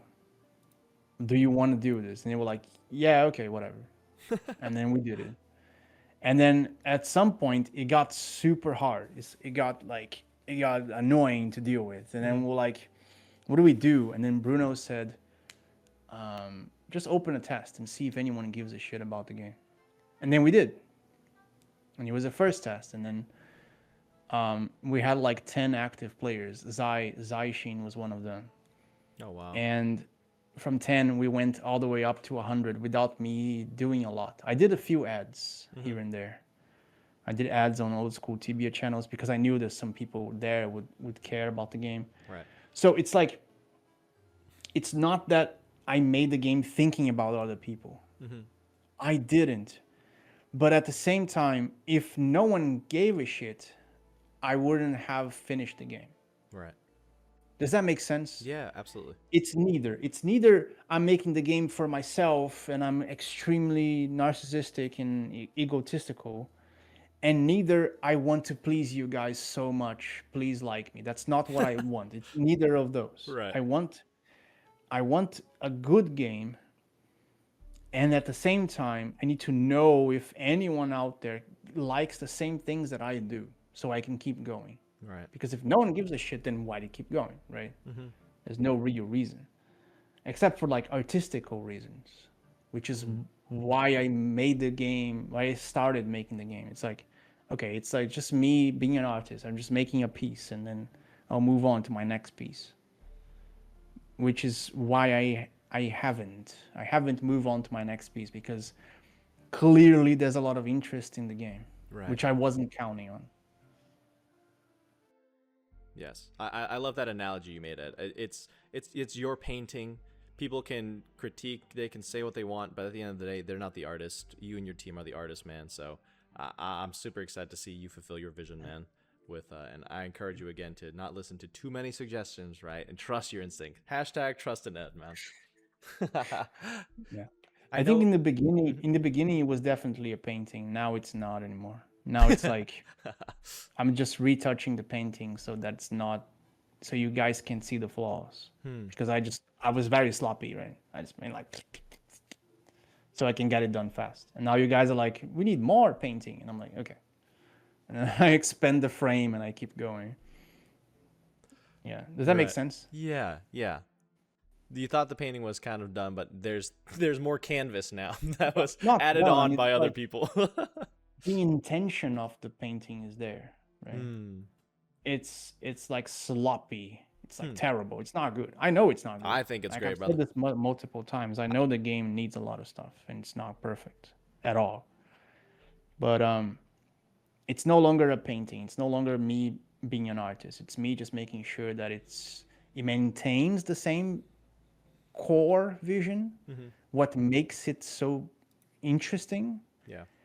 But expanding, making it bigger, making it adapt and be welcoming enough so that it's not easily consumable, Right. right? It's a Yeah. gallery Yeah. instead of one painting. Damn. That is poetic. This is why this guy's the goat, man. I didn't mean to be poetic. I love it. No, I I'm love just it, trying brother. to explain what I'm thinking. Yeah, no, I love it, brother. We mentioned Tibia. I wanted to ask you because obviously the game is, it's inspired a lot from, your experience playing Tibia growing up. I know it's a really big thing for those in South America as well. I never got a chance to play Tibia, so I don't have experience or I don't know too much about it. But for you, or for the question, right, is what do you want to, what are some of the biggest things you want to keep from that theme and idea of Tibia? And Yeah. conversely, what is it that you want to not have from the idea in games of Tibia as well? I think I often look too much into the negatives of Tibia and the things that I don't like Hmm. more than the positive ones. And I think a main, like you can just see this in the game, right? It's like I got rid of grid movement. Grid movement. It's not grid based anymore. Hmm. I got rid of repetitive tasks, so like training and training magic level, training skills, fishing. Like these things don't exist in Apogea because I don't like the repetitive tasks. I don't know if you've noticed, but my game never has a loading bar except for when you boot the game, right? It doesn't have that thing where you go, you are currently mining and there's a little bar that fills up, right? Yeah. That never happens. It's I want everything to either be instant or give you a choice to just walk away, right? And I don't like that. I don't like the AFK design, right? So a lot of people suggest this, and they couldn't possibly know that I don't like this. But it's like I run away from this kind of design. I don't like the repetitive grindiness of staying AFK. I don't really see a point in it. Right. And the other thing that I run away from is how Tibia, at least in the early days, right? They didn't really account for late game too much. Hmm. Hmm. So a lot of the things that they did were like, ah, shit, there's late game, and then they just added a million demons in a random spot. So I think Hmm. it needed better design around content of end game. Yeah. It always did, and they never really added it, which is really weird. They just kept adding more progression ad infinitum, and it's super weird. It's super weird to see how they progress the game. It's like they made some sort of like addictive recycled like chewing gum in the shape of a video game. Because I've been playing TV ever since. I get on and off, and I go like, yeah. It's just it's just like a weird recycled design. It's like more of the same thing. It's like more hunting spots, and it's just like an infinite shape hunting spot where you just kill the same monster over and over for no reason at all. Right. It's cramped with monsters, and then it's like there's a teleporting town that brings you straight to it, and it's like, I guess that's a video game. I guess it's like it sounds like a limbo to me, Hmm. some kind of purgatory punishment. There needs to be more And intention behind those areas, not just like you were saying earlier, right? Minotaurs in the plains. yeah, it needs to be more than one gigantic dungeon filled to the brim with monsters for no reason. Right. Right. I guess that's the negative parts of Tibia, of old school and new school Tibia that I don't appreciate and don't like, and I want to keep away from Apogea. Hmm. And the things that I like are the more I learn about the process of how they created the game, the more Hmm. I think that it was an accidental genius.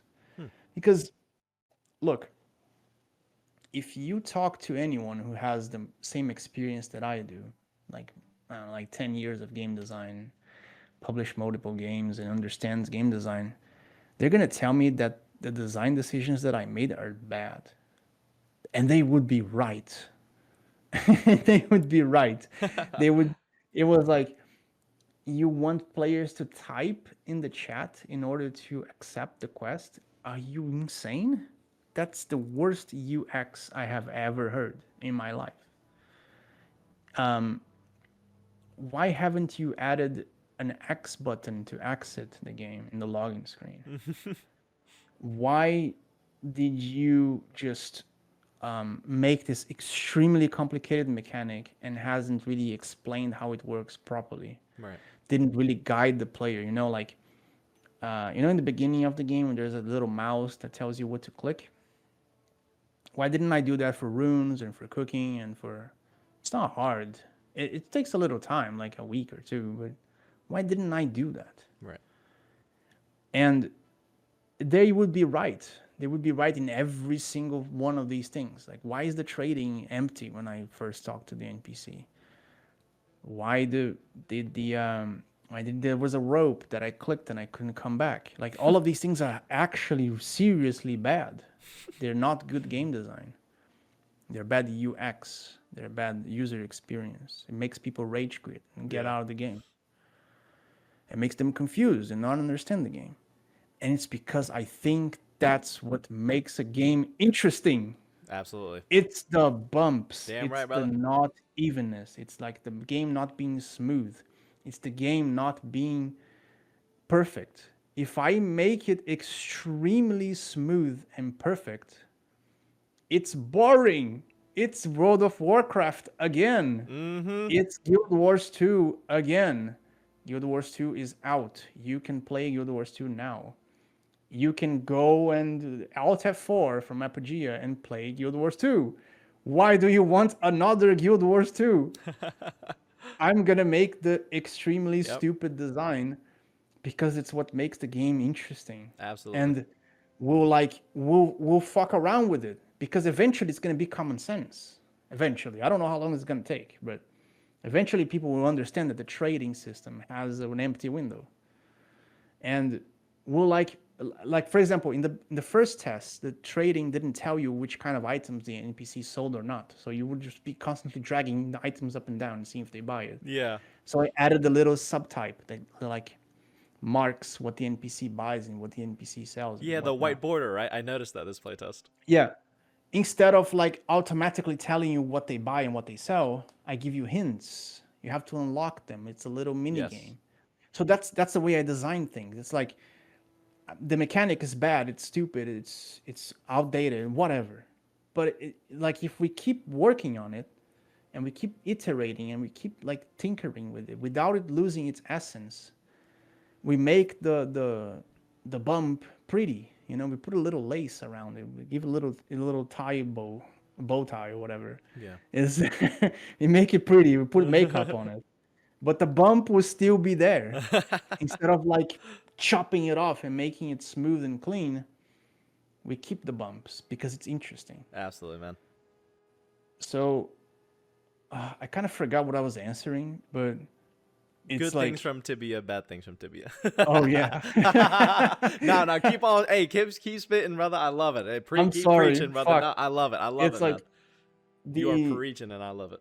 The good things from Tibia, what I realize is that it's kind of accidental genius because the things that they made were just bad. But it created something that I miss, that I'm like every day I go like, fuck man, like why is every single game boring? I don't understand. Right. They're making the best design. Can you deny that? League of Legends has like a bazillion players playing right now. It's the best game out there. It has perfect Skinner model designs with the loot boxes and whatnot. How can you deny that it's not well designed? It is well designed, but that's not what I want. I don't want that kind of design. I want the design that makes me feel like I did with the old game, even if it's bad. I don't care that it's bad. And that's what I want from Tibia, because that's what I figured out, quote unquote. I have a theory behind it, which I'm not going to go into, but that's what I figured out. It's like, that's the things I want to keep from old school Tibia. It's that roughness. Right. It's that sense of achievement. It's how everything is very hard to accomplish, and you can't really pay your way into it, which they have removed, by the way, right? With updates, they were like, Oh wow. you can buy the outfit now, and I'm like, ah, come on, man, that's the only thing. Whatever, and I want to bring that back. I want to bring back the sense of achievement, of Yeah. importance, of how everything had weight to it. Yeah. And by investigating, I found out that it has a lot to do with this. It has a lot to do with bumps in design. It has a lot to do with roughness and a courage, so to speak, of not really caring too much if the player leaves.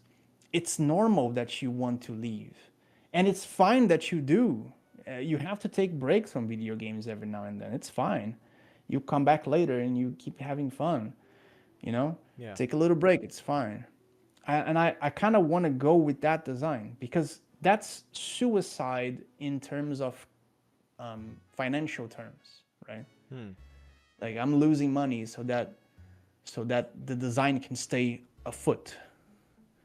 But at the same time, I feel like it may work in money wise because it's the only game that will actually be able have the courage to do it. So it's I don't know, like a two-edged knife kind of situation. Hell yeah, man. Okay, sorry, that was such a terrible like off track answer. No, dude, not at all, man. I mean, I personally, I loved hearing that. I thought that was one of my favorite answers to the question for the whole stream. If I'll be completely honest, just hearing your mental process, because that reaffirms to me personally how unique this game feels to me and how continually unique it will be going into the future. You're not gonna do all these. Like there's so many MMOs people can download on their phones, like the auto questing, auto follow, right? And that's fun for like two seconds, and then like what else? It's the same game over and over again. You know what I mean? Yeah. So I loved hearing that, and that reaffirms my confidence in you and your team to create a game of the decade. You mentioned about in Tibia the late game was super redundant, kind of lifeless. What do you Yes. kind of envision? I know you've mentioned it before with like the underworld area, but what else do you envision, or what is your late game envisionment for Apogea, and when can we expect to even reach that point? Right, like level 50 early game still? Like, yeah, I think I talked about this in my stream, yes, but the way I envision late game is a balance between it's because the thing that TBF found out, maybe accidentally, I don't know, is that there's actually two economies. There's the money economy and the experience economy. And the way Tibia did experience economy is through wars. Because if the resources are one of the most important things in the game, right? It's like money is the most important thing. It's equals power. Then you have to fight with your life to get it. And if you have to fight with your life, that means you're going to lose experience and you have to gain it back. And to gain it back, you have to get the spawns, the good spawns. So if I just make the good spawns and the best items obtainable in the game PvP locked, that means there's going to be an experience how do I say this, cycle, like recycling, right? And these two economies make it so that the game has an interesting and deep late game, which is what the old school Tibia did without having any real content. It didn't have any bosses, right? It didn't have any like big monsters that like gave you like specific items. It didn't have that. It was just demons and behemoths and warlocks, and that was it. And what I want to make in Apogea is there's going to be points of interest that are PvP locked that you need guilds for, where you get the best gear and you have like really good hunting spots, but you have to compete with your life for them. And that will make for a long lasting, interesting, full of conflict, weighted and hard and punishing late game. and it should last for a really wow. long time if I do it correctly. Wow. What I can't do is water down the punishment, which is I'm scared of doing, but I think I can make it work without people getting too mad, right? Yeah.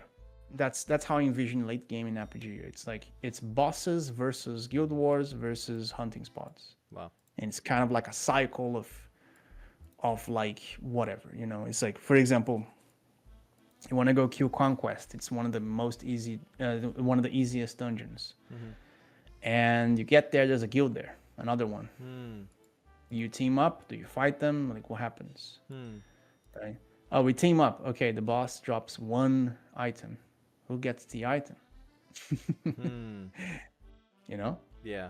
And then so on and so forth. And that's the kind of struggle I want. And that's going to create wars, which is also what I want. And that's going to create experience economy. It's like, I died to one of the guys and I lost 2 levels. And so on and so forth. Right. A lot of big time events that can occur over one instance to kind of add a culture to the game. I think that sounds wild. That sounds like a crazy time, right? And then you prepare for the next raid or the next war. You get those levels back or something, and then you fight again. That sounds crazy, man. Yeah. It took me, right, as a guy who has a support system, right, to like my girlfriend is able to keep my business so we can, you know, pay our bills, right, our mortgage. I can afford to DoorDash to have little downtime so I can get more XP, so I can be grinding all day. She can log into my computer and boot in so I can be in the queue system already. And even then, and I have knowledge of the previous playtest as well, right, to kind of know a little bit of some routes and stuff. Even then, it took me, I want to say, with my little deaths, it took me around 300 hours.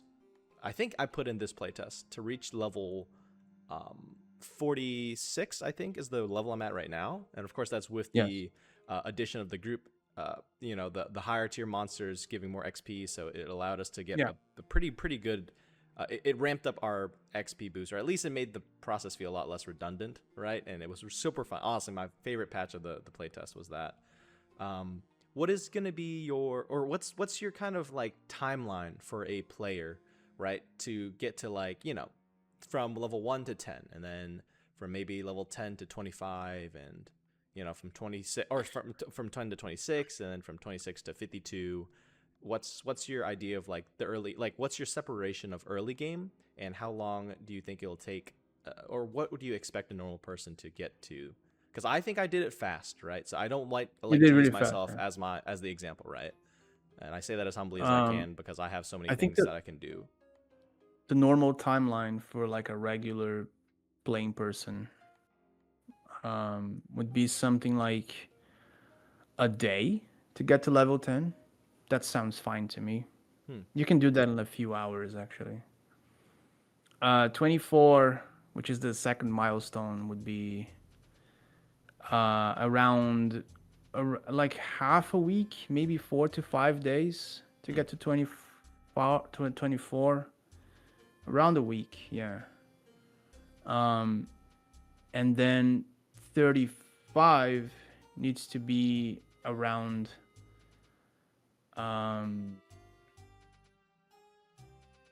35. What is the next milestone? Let me think. It's 24. I guess 35 for the dungeon. I guess Conquest is 35. So it would be something like 2 to 3 weeks, maybe a month. Depends on how fast you are.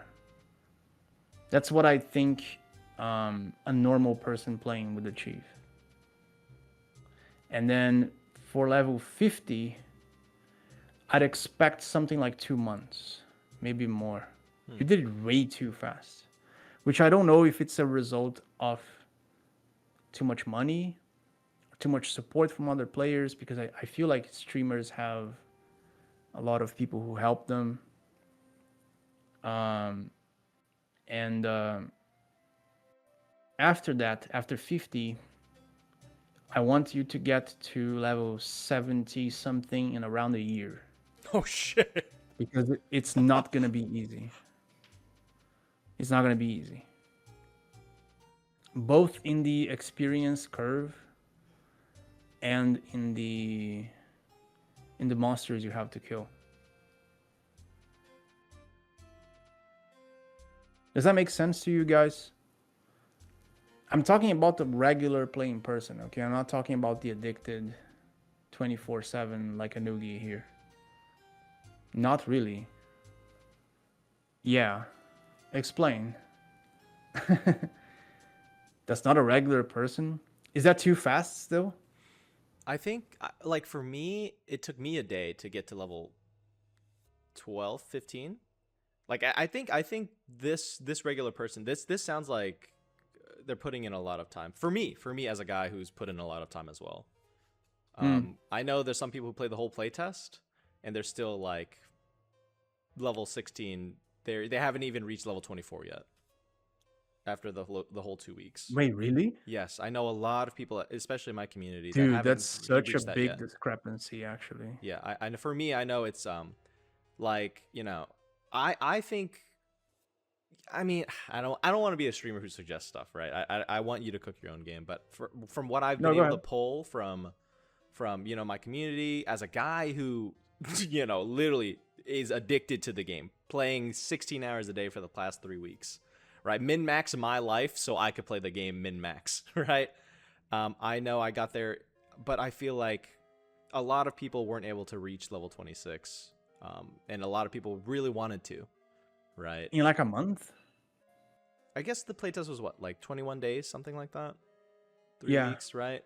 Yeah, a lot of people weren't able to hit that amount. Because for me, when I think of a regular gamer, I think of Wait, no, either. hang on, hang on. Isn't Go like ahead. wasn't like the top one level 50 I think, yes. I think Newfie was rank 1, like overall, at level 50. in I don't- 3 weeks? I also think that the sample size might be too small, right? There's so many people who are. I don't know. I think there's a couple No, he is an outliers, right? outlier, but Right, yeah. look into like just make the math. He's an outlier, but he did it anyways. Level 50 in 3 weeks. That's insane. That's crazy, bro. What? Did he like share his account? Maybe he did, right? There's a chance. We didn't turn on our anti-account sharing system. We're gonna do it next test Oh well. because we had an issue with it. But next test I'm gonna turn it on. Maybe he was sharing account. I don't know. Yeah, I think If he did not share account, I assure you that. I think there's definitely a chance that some people just sweat it even harder than I did, like, Okay. and I played at a very min max level too, and I still had level Average 46, right? level for the playtest was 20. Oh wow. Interesting. Guys, I apologize. I'm maybe I have a wrong impression of the playtest. It still felt like people were doing fine. And I was like damn. But I like the speed that it is now. I really do. I really do like the speed. It's like I can see that at level 40 plus, it's so slow. It's like 6 hours of grind to get to one level, and it's like serious grind with swamp trolls and risk of death. So I like it. I like this. And after 50, it's so incredibly hard and slow. And I like it. It's what I wanted. Splotting makes you leveling 10 times slower. That's true. It's true. It's by design. For me, I was always I felt like level 1 to 10 was, so this is just my personal opinion, right? I felt like level 1 to 10 was too easy. I felt like Yeah, level it's supposed to be. Okay. I felt like 10 to 16 was pretty decently easy. I think that felt like pretty good. Also, I did have broadsword early on, so I don't know if my gear helped me, accelerate. But I know from 16 to 26, I was losing my brains in the cave of the ones who dig. Just I don't know if it's I don't see and again I don't know if it's because I did that to myself. I didn't want to go exploring, right? I just wanted to kill the same monster I knew how to kill to get to level 26. So I don't know if it's a lack of the 16 to 26 monsters to hunt, or maybe it's a lack of my own knowledge to know what to hunt. But 16 to 26 felt a little too long for me, I think. In terms of redundancy of killing the same monster, which again I inflicted that own pain to myself, right? But also it did feel a little slower, right, to get to that point, which I feel like that's when most people's builds come online, right? Most people's build theory crafting, because that's when you 24, 26. That's when you can finally go to the end of a tree. I want to change right? that, by the way. I'm gonna change it. I think 24 is too late for theory crafting. I think what I'm gonna do is every 5 levels, I'm gonna give you 1 trait point. And then I'm expanding the trait tree by 1 more node. So that at level my brain. At level like 20, you have a lot of options to craft, right? And then I'm probably gonna connect the different branches through middle points, so that you can go like staff and then you like go to orb at the end there, if you want to. Oh wow. Just so you have more options to cook earlier. Oh wow. So you're saying, to Rather than clarify, we still get the trait point every 2 levels and 1 more every 5. Yeah, 1 more every 5. So that at level wow. 20, you have 14 points. Yeah. Right. So you can get to tier 3 at exactly level 20, because I'll add 1 more node. Right? Wow. I think I that don't would know. help a lot myself as well. I don't know if I will do that part, but I want to make the tree more dynamic, less stiff. Right now, it kind of forces you to go straight into one path, and I kind of want you to go a little crazy, just make a little path of your own. And also, I also wanted to make it so that you cannot stack tier 3s of the same branch, which will kind of force people to go into different paths, like opposite, right? Rather than being like, you go axe tree and then you just go bing, bing, bing, like all the tier 3s, right? It's like, nah, that's not what I was thinking about. It's like, I think 1 tier 3 and then go somewhere else and you do some crazy shit there. Wow. Does that make sense? Yeah, no, I mean, yeah, man. I'm already thinking of builds. How do you think that would affect, like, let's say after level 20, right? Because then from 20 to 40, I would have an additional 4 trait points, which I think would make me even more powerful than I was, right? Are you gonna cut the 5 trait point, or the 1 trait point every 5 levels off, or are you just gonna expand more on the trait tree to make something? No, expand more. Yeah, expand more. I see. I want to finish all the tier 4s, because you can probably tell that there's missing a lot of tier 4s, right? Yeah, for sure. And I want to add 1 more node before tier 3. It's probably going to have 2 points instead of 3. So you can get to tier 3 exactly level 20. Oh, wow. Yeah, exactly level 20. So it's going to be exactly 14 points. Oh, wow. And then this way you get to tier 3 earlier, a few levels earlier. And then you can also, like, alternatively have something like, I don't know, I don't want to go to a tier 3, I'm just going to go crazy here, and you just do your own thing, right? And also have nodes that are connecting between trees, so you can actually go to tier 3, but you start in one tree and you end in another, right? Right. So it's like, oh, I developed this build that no one else did, and it starts here and ends there and it goes down. It's like, it goes crazy, right? Something like that. Yeah, absolutely, man. Yeah, this is what I wanted to do before launch, for sure, because I feel like a lot of the issues, and I've talked about this before, it's like I feel like a lot of the feedback that people gave is just like a lack of options. Yeah. It's like It needs more caves. It needs more monsters. It needs more items. It needs more traits. It needs more spells. I just want more options. More, more, more. Yes, And I agree. I can give it to you guys. We're actually really good at doing exactly that. We're really good at doing that. We're terrible at refining systems, as you can probably tell. We're not very good at refining the systems that are in the game, but adding more stuff, we're really good at that. We're Mm-hmm. actually really good. We can do it really fast. We can do it really well. Uh, Creativity is not something I'm lacking. Yeah, man. Thank God. You added. I think Ode had suggested the wisp, and then I think you added it within a day. And I was so jealous that they could have this cool summon. I literally wanted to get that on my mage that I made to test out the class as well. I was like, dude, and the particles look so sick. Like you cooked so fast, man. So I think that was I can't wait. I think more I things to the think game is that's all I preach for. the evolution of traits, like when I added the new ones and I made the new skill tree, I didn't like in a week, I think.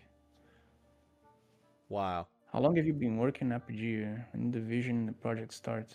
Oh, it's been like 4 years. But I only revealed the first test like a year ago. Do you want to read a question, Anugi? Yeah. Anugi! I'm so excited, man. This is such great news, If you're guys. tired, you can let me know. No, by the no, way. no. I am so excited, guys. Can we get a W Ed in the chat? Like this guy is constantly thinking. It's been 2 hours now. I haven't done another W Ed This is why I call to chose you, action. But Anugi. guys, This let's get is some why, glaze going bro. in the chat box. You guys just hear what this guy is about to add to the game?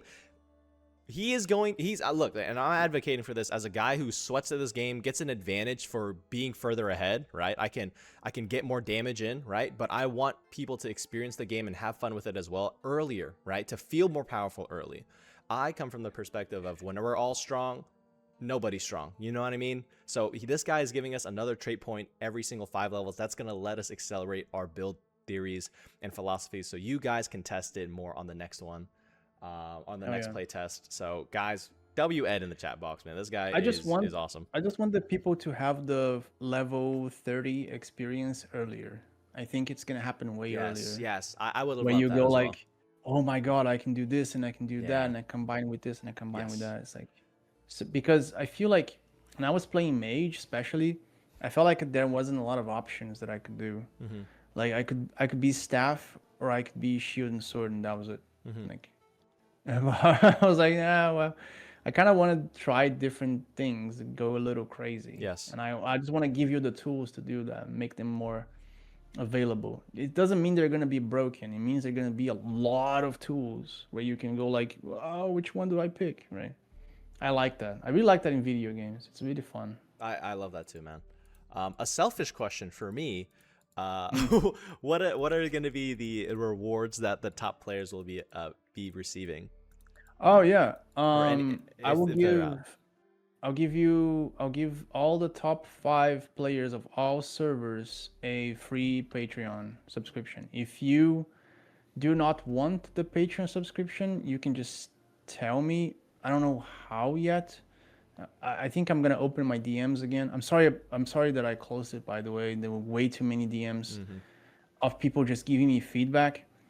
I understand that it sounds like, oh, I'm DMing Ed, the feedback will get there better. Like it's just straight to the source. But it's the opposite. It's the extreme opposite, because I don't remember things. I have terrible memory.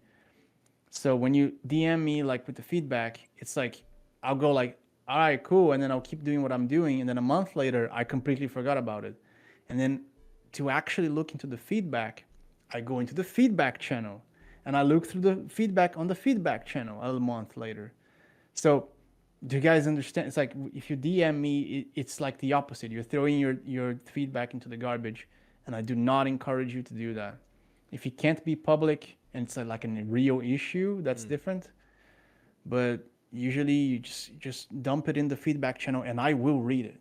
Yeah. From me from the other tests, I will read your feedback.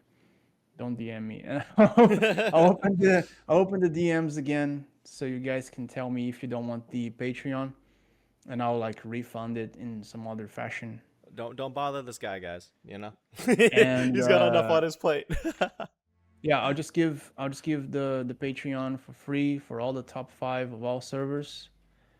And I think I'm gonna look into the PvP frags and see what I do with that. And yeah, that's it. Can I ask for my, because I know I was rank 3 on my server. Could I ask for my Patreon? Could I raffle that to one of the community members Yeah, maybe one sure, day? man. And then I would love to Sure. just support your Well, game how the way it works is financially like myself. the way it works like I'll send you a link, so you can just do whatever you want with the link. Oh, and then they could just claim it if Yeah, they they click can on just it. claim it. Exactly. Okay, hell yeah, awesome. I'll do that then. Yeah. Okay. Let's see. Go back to more questions. Let me go ahead and look at the thread.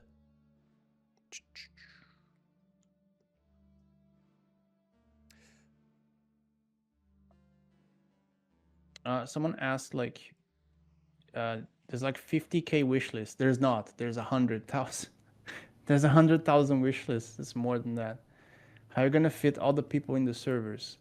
That's a really good question. If you don't mind me answering, Anugi. I don't mind at all, brother. Um, it's a serious concern of ours, and the way we solve this, Joseph, is through 2 things. The first thing is a lot of servers, so probably around 3 servers per region. And the other way that we fix this is with premium servers, which means there's going to be one server which is going to act as a cushion for the demand on launch. So, yeah, which is why people were like, they like the Patreon, because the Patreon will give you premium on launch. So you don't have to worry about buying it then.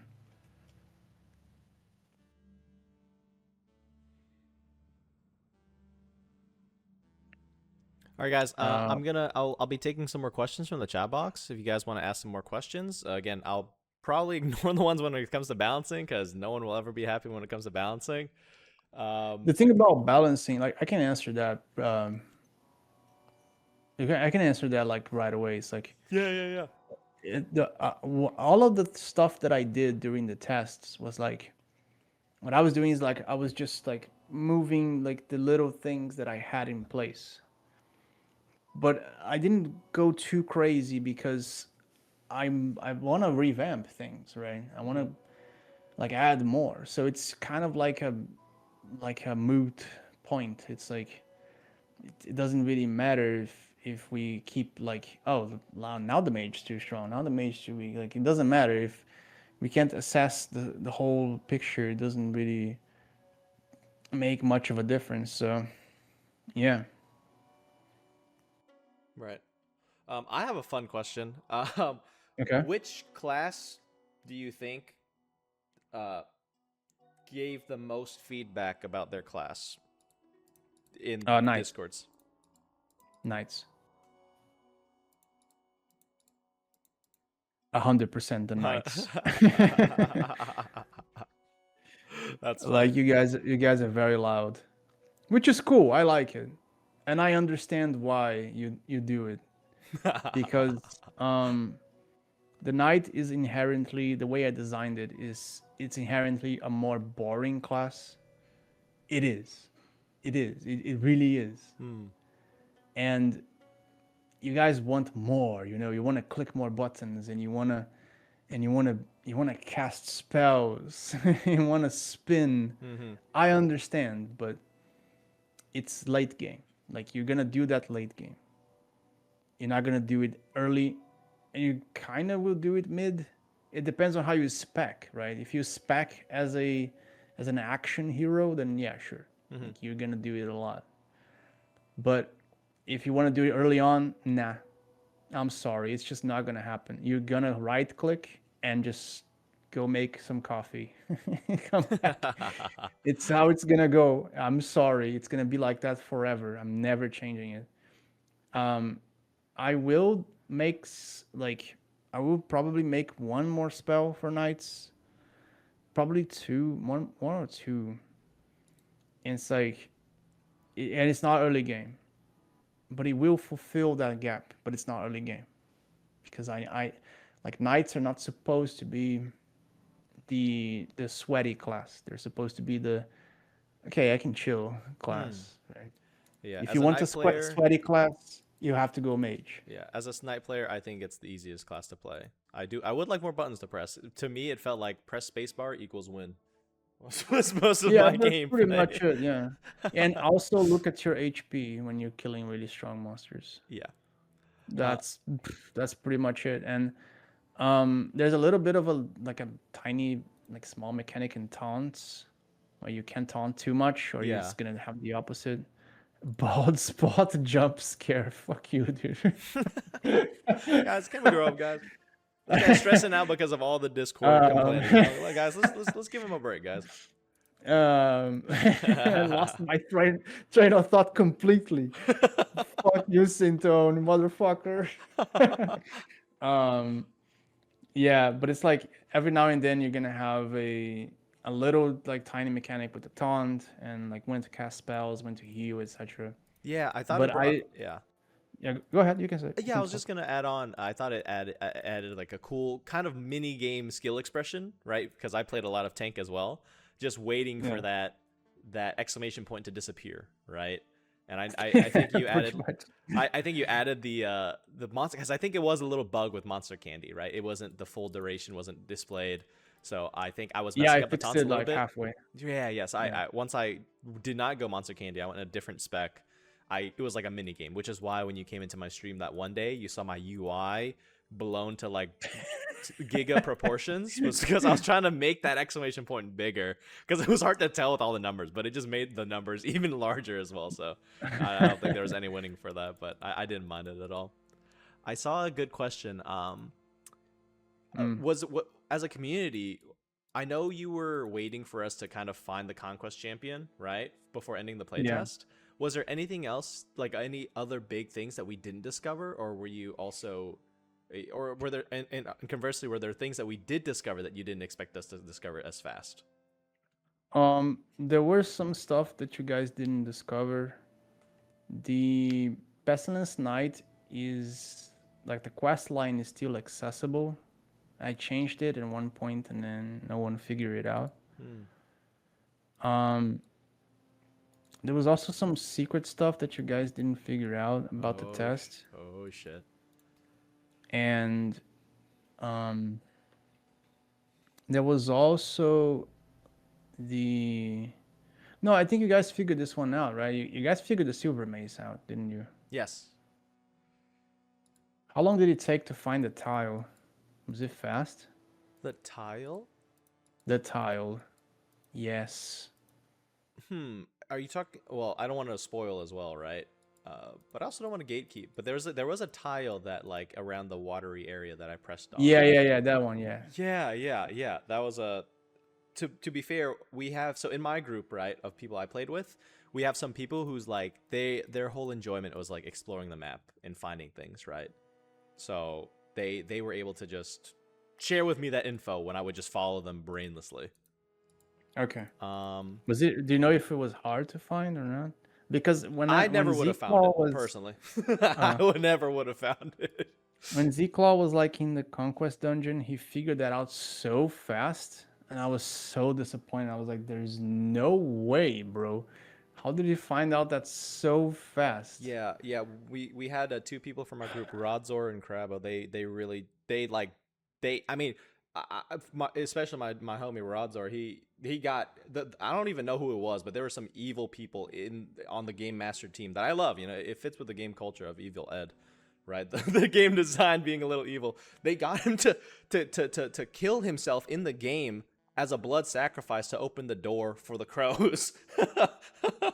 They convinced him that or I don't know, they deceived him in some way for him to do that because he was living at the Conquest Champion Tower, killing the crows for like a whole week, and they would kept appearing next to him and trolling him or maybe leading him, but leading him astray.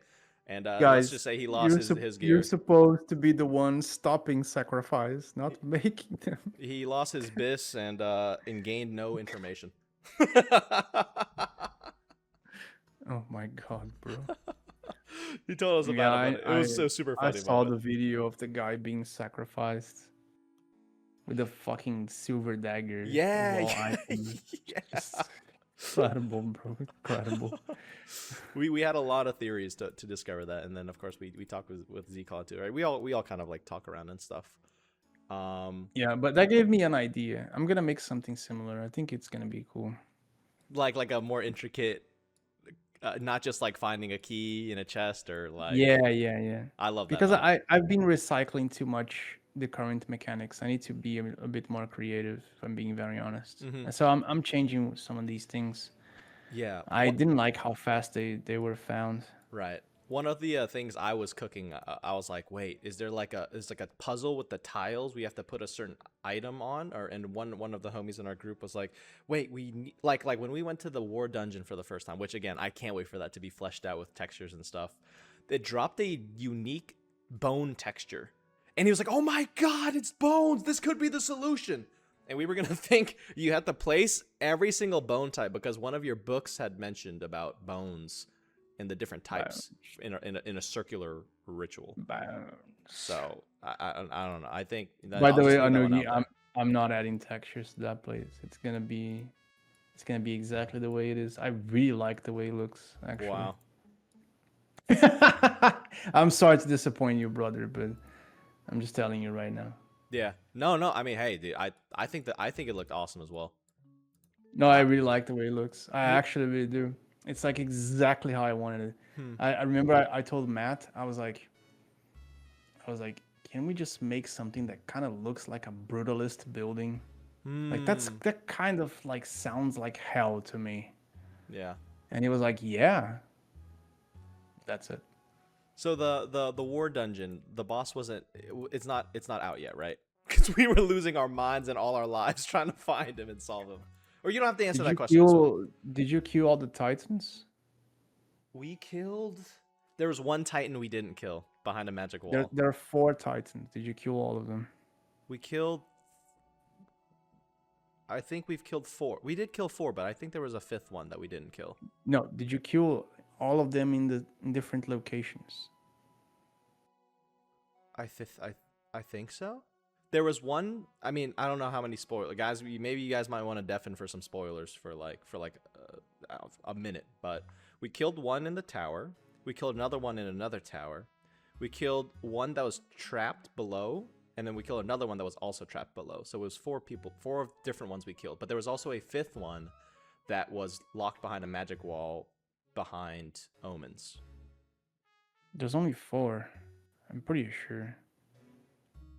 Well, either way, I'll check it later. It should have worked. I'll double check later. Maybe you didn't kill all of them. Either way, that dungeon is not 100% complete, but there was a next step that you didn't get to. Oh shit. Yeah.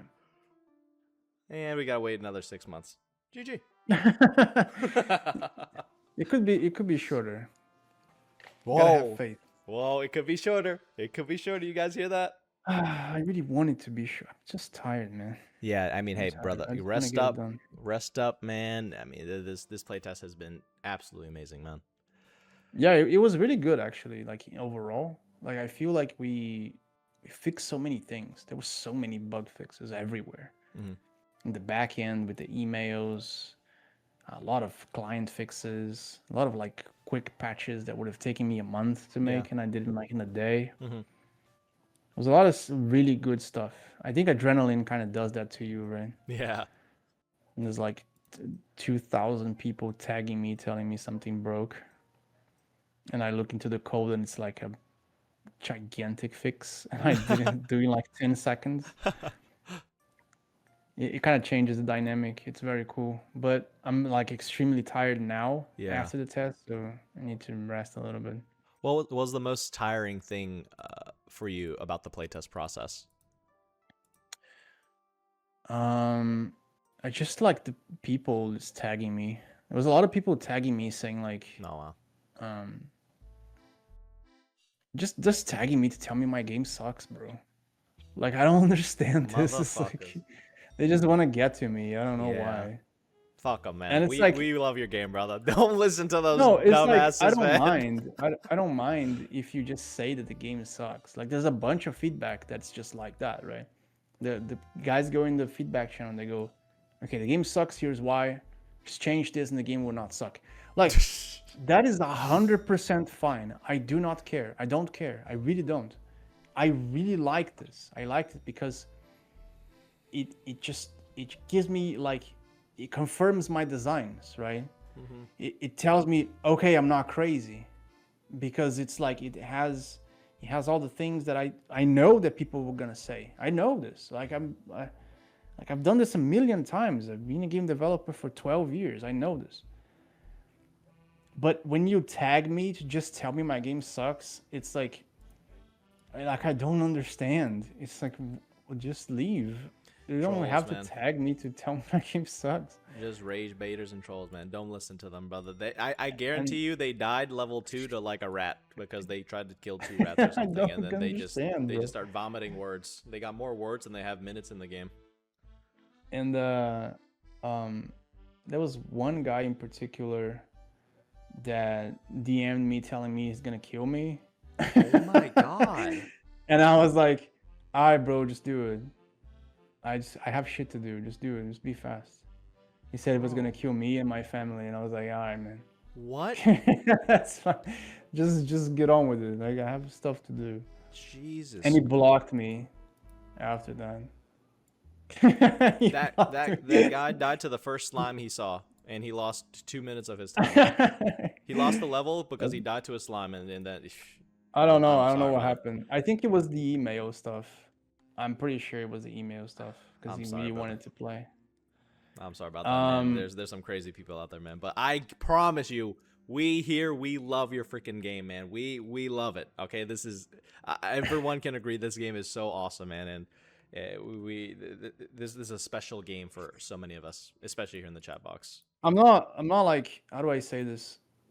I'm not asking for empathy, by the way. I'm just telling you like what was the worst part of the test. Right. It's just like the constant tagging and nagging. Yeah. Like that's really tiresome. It really is. Like Absolutely, it's man. the worst part. Is why I blocked my DMs, because Discord ruined gaming. I'll say it. it's not even the threat. The threats are actually kind of funny.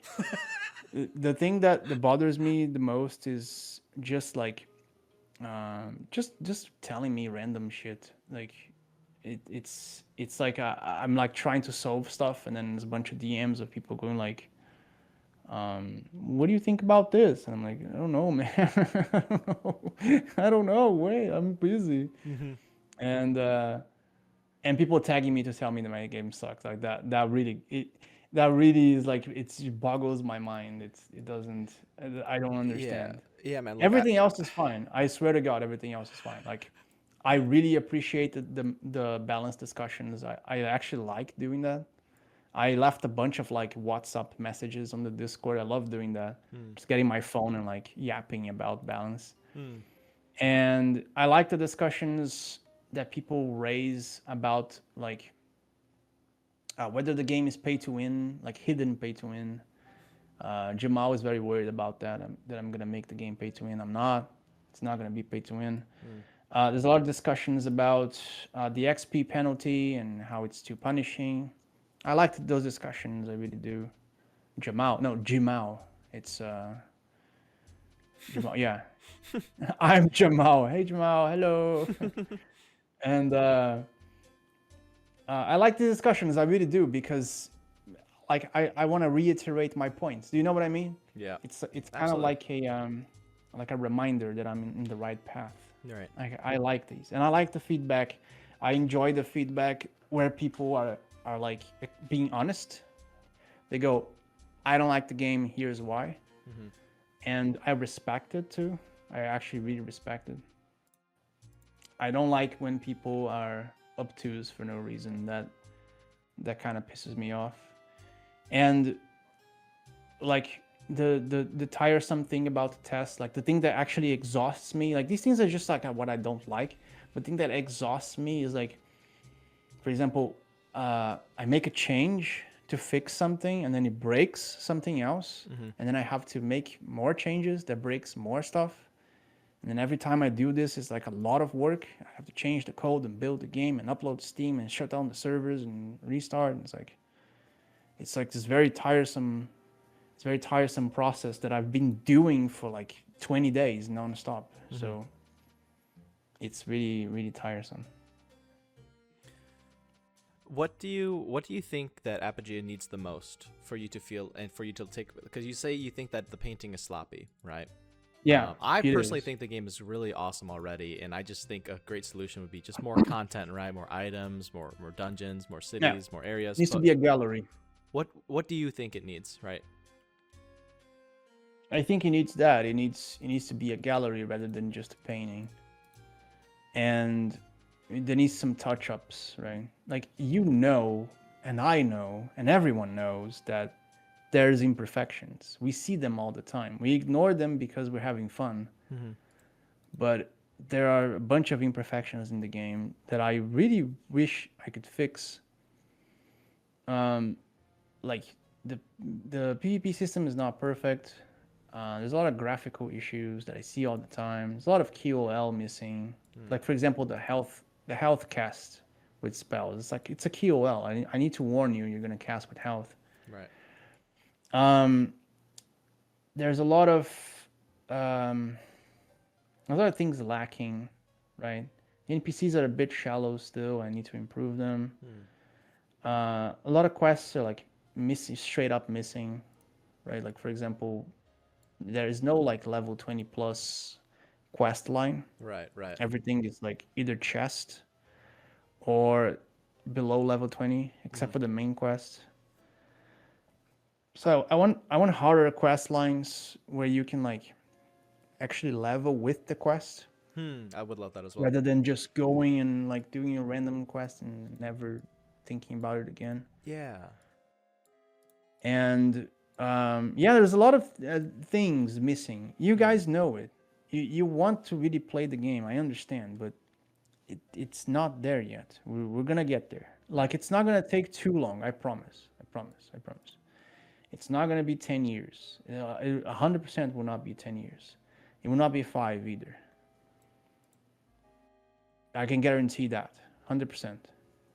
But I cannot guarantee that it will be 6 months. Like I can't. I don't know what's gonna happen. Right. I like every time I go, no, it's gonna be on May, and it's not on May. It's like a month later or two, and so yeah. Yeah, man. I can't wait. I mean, it just sounds to me like everything I've been preaching, right? Because I don't care for balance, right? I mean, you've directly removed one of my builds, right? That Sorry. I was I'm honestly sorry, bro. I was a little sad, honestly, because like I grinded so hard this playtest so I could get right I'll back to bring it. back deflect later. Whoa. I'll bring it And back, but it needs to be like you can't do what you were doing. Like that would piss me off a little bit. Like I tuned into a stream and there's like level. What level were you when you were doing that? I was level. I could do it at level 26. 20 something, right? I was 26 and I did it again. When you caught me again doing it, I was doing it at level 30. And it's like you were using zero resources. Oh, I was popping pots. We can't have I that. popped No, like no, no, 12, no, and then I no. min maxed my route, and I No, no, dodged no, even more no, no, no. effectively. You have to use resources. That's all I want. Like if the build is broken, but you're like spamming pots or you're using region rings or you're like using a lot of ammunition or whatever, like that's fine. Yeah. It's 100% fine. If you're burning through resources, it's fine. It can't happen if it's like it's extremely broken and I can just stay here for 12 hours. Like nah, that can't happen. I had a house nearby, so my downtime was low. Yeah, but it needs to use resources. It's not about downtime. It's about resources. How much money were you spending versus how much money you were getting? Right, right. That's all. That's the whole criteria I use for balancing. It's that you can't be a money generating machine because, well, guess what? Guess what happens, right? If you're just a money generating machine, it like inflates the server and then the server dies. Right.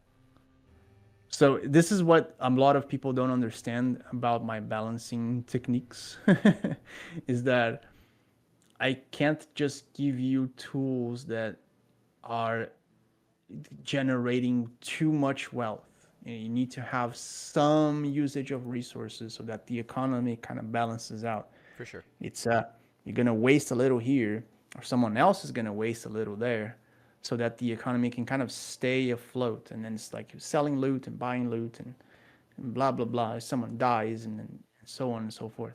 Because if I just make everyone independent and not to use resources, then it's Diablo.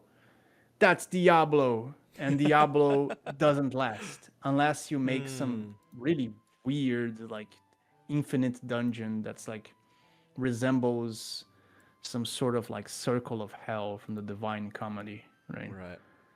And we're not making Diablo, are we? We're not making Diablo. We're making an MMORPG that's supposed to last for a long time. So you have to waste. You have to waste every now and then.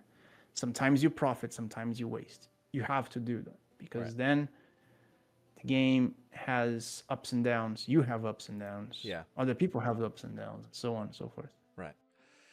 Right. Well, for me, I was bringing that up, right? Not because I want the build back, right? Let me get that straight.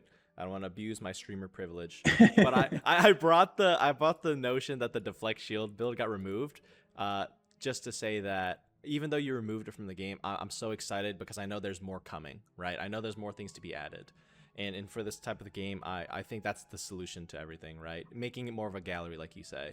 More items to obtain, more dungeons to clear, more areas to explore, more cities to be a part of, more bosses to conquer, man, more monsters to slay, right? I'm so excited for all of that to come. And for me, if I could use my streamer privilege, I think that's what this game is. That's all that's missing, right? It's just more of that stuff. So we can continue to enjoy this and explore and fall in love with the mysteries, right? More quests to solve, right? I think that's the best part. I could care less about balance and removal of things like that. More builds to test would be awesome too, right? But I think what you're doing with the traits will allow more sample size for us to be able to see and experience these kind of early game, right? First initial power spikes, right? That were met at usually level 24, 26. I think that's going to create a much more sample size so we can get better feedback rather than just a few people who didn't even make it to that point because they're dying to slimes at level 5, or the few who made it to 26 and are biased towards their class. Yeah, it's like the people who like the noobs, right, so to speak. Their opinion matters too. But the way that I look at it is like you have to assess things in a dynamic way, right? It's not cut clear. It's not clear cut. It's like if someone says something about the class, you have to be like, okay, what level were you? Like 15? What was your complaint? It's this and this and this. And then you kind of like take that into account within their world, within their view, so that you can balance in both worlds at the same time. Right. It's kind of like, how do you say this? Like if someone is just straight up rude when they're making feedback, you have to understand why, you know? Right. And I'm not saying that they're wrong. I'm saying like there is a reason why they're feeling like that. You know, a lot of people just like express their opinions without really putting too much thought into it. But it's like it's my job to like circulate that and understand where they're coming from. If there's like an actual feedback, right? It's just tagging me and telling me to go fuck myself. It's different. But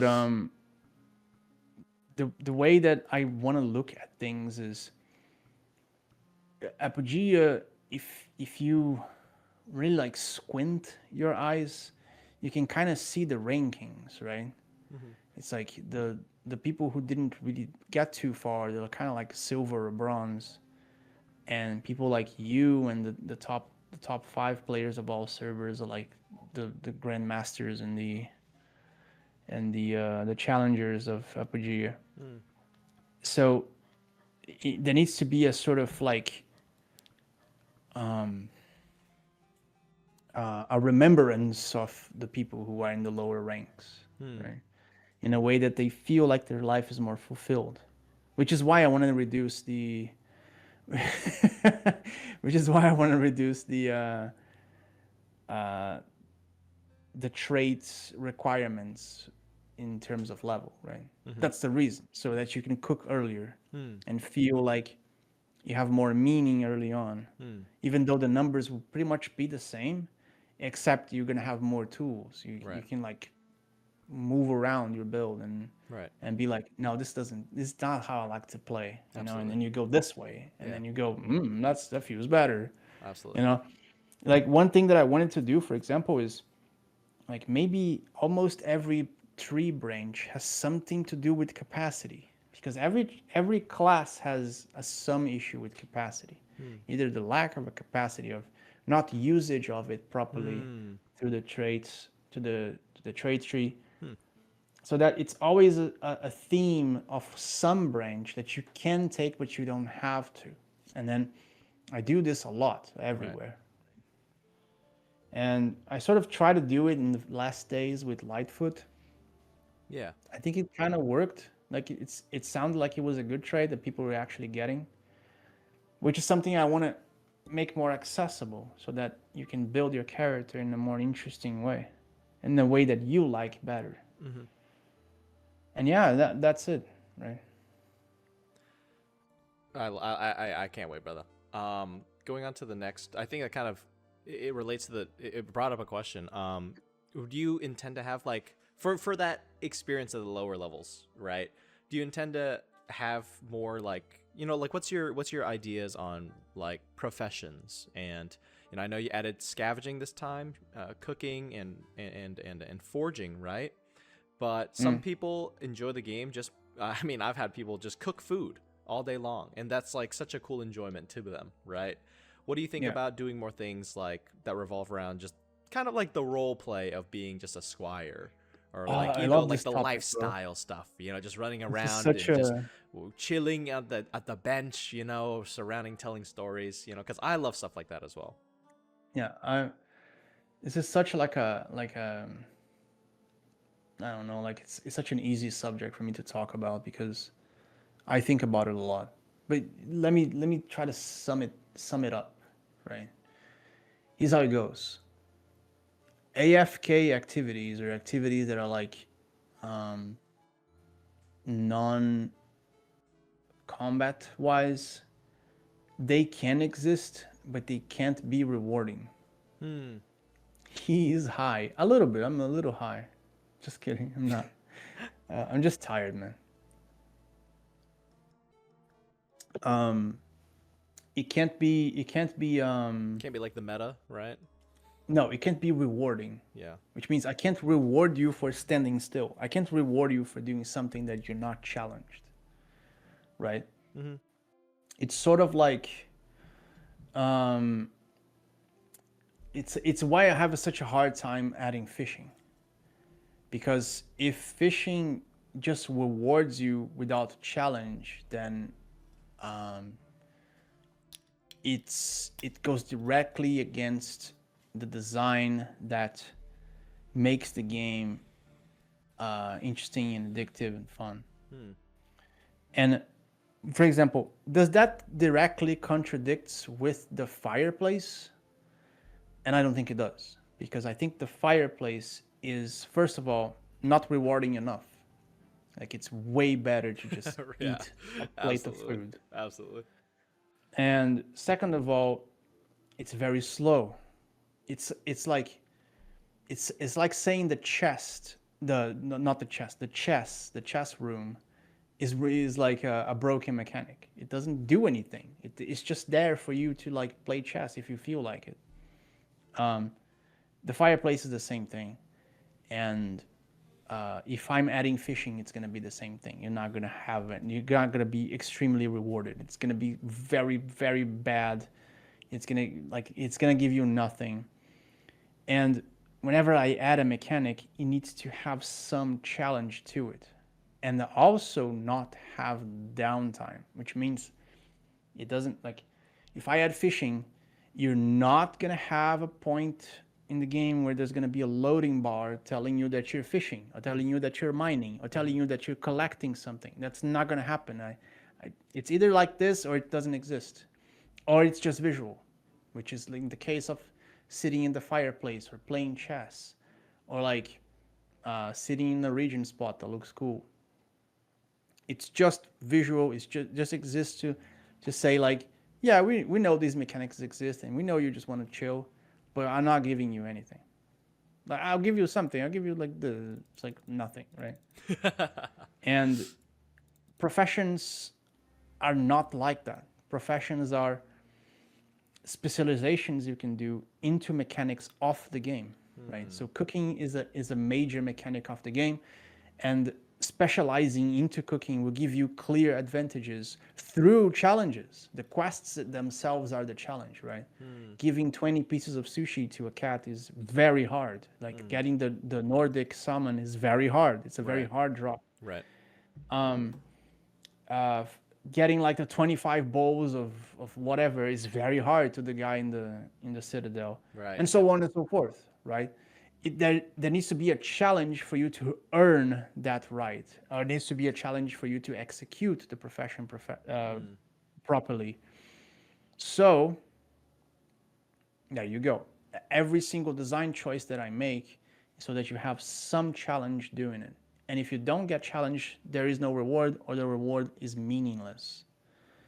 And I plan to keep it that way. The way the profession system is right now is like not fully fledged. It's not how I want it still. I think there needs to be way more introduction quests, because I feel like the barrier of entry is too high still, and there aren't a lot of tips to tell you about the quests. So I'll change that. I'll make it a little more informative as well, so that you can understand what the fuck's going on, right? Like give you tell you what it does and highlight the window when you get the quest, and the quest like does gives you more information and so on and so forth, and also make more quests, right? Just four for each profession is not enough. I think it should be at least 10. And these 10 quests need to be progressively harder. Love it. And they will give you very clear advantages into the main mechanics of the game, which is scavenging, cooking, and forging. Like, dude, come on. Like, having an advantage in forging is broken in this game, right? If I give you 10% chance of doubling your forging amount, Oh wow. you are a god in Apogea, right? Which is something that I will change by launch, which is you will no longer be able to loot rarity above common in really rare items, so that you can only achieve through forging. Wow. So that, for example, if you kill Conquest and you loot a Purity Mail, it's never gonna be rare. It's never gonna be legendary. It's gonna be common. So you have to loot like 20,000 of those until you have a legendary one, right? Yeah. And this is just so that the game lasts for a really long time, and so that the profession of forging is like valuable. And cooking is the same thing. If I make cooking reduce the chances of burning your food, and we add back burning, which because we removed it, and I make it so that when you cut something, you get one more item. In the long run, that's a gigantic economy push, right? Right. 10% chance of getting one more fish steak whenever you cut a fish. Like that's huge on the long run. And scavenging would be the offset profession. It's the not so meta, and I add more stuff to it, right? Like you can find really rare items in boxes, and you really increase the chances of finding good stuff, and you can just materialize items, which would be the fishing in Apogea if you think about it. You're materializing items by doing something challenging, which is going into tight spaces and finding boxes that no one clicks, and so on and so forth. And I think that that's enough.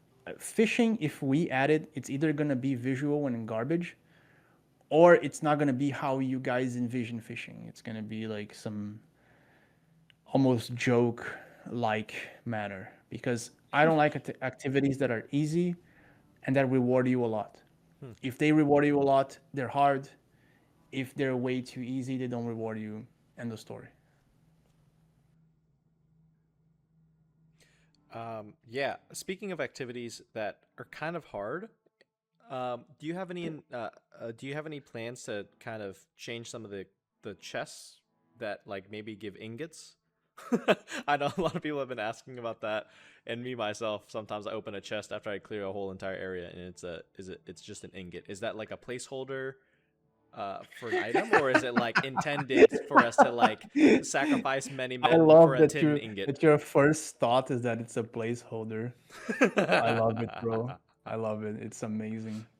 No, it's not a placeholder. Here's what I do. Whenever I don't know how to reward you, I give you something bad, and that's it, right? It's kind of what I do. And if there's a place where you clear, and it's like, oh my god, that was such a hard clear, and all I've got was a tin ingot. Yep. Tell me, just tell me, like this was too hard for a tin ingot, and I'll change it to something better later Okay. on, like whatever, like Okay. 25 gold or something. Okay. But the idea is that it's not for no reason, but it's still a reward. It's better than nothing. Yeah, yeah. There's an That's the area idea. that has 10 of the ones who dig, and it took me like an hour and like 3 respecs to like finally be able to kill them all. And then I opened it; it was a tin ingot, and I was like, "Yep, evil edge struck again. Evil edge strikes again."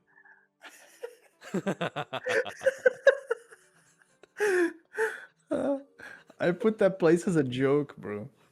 I 100% did. You mean the one at the By right the before the Royal Road. Royal Road, Yep, right? yep, Yeah. yeah.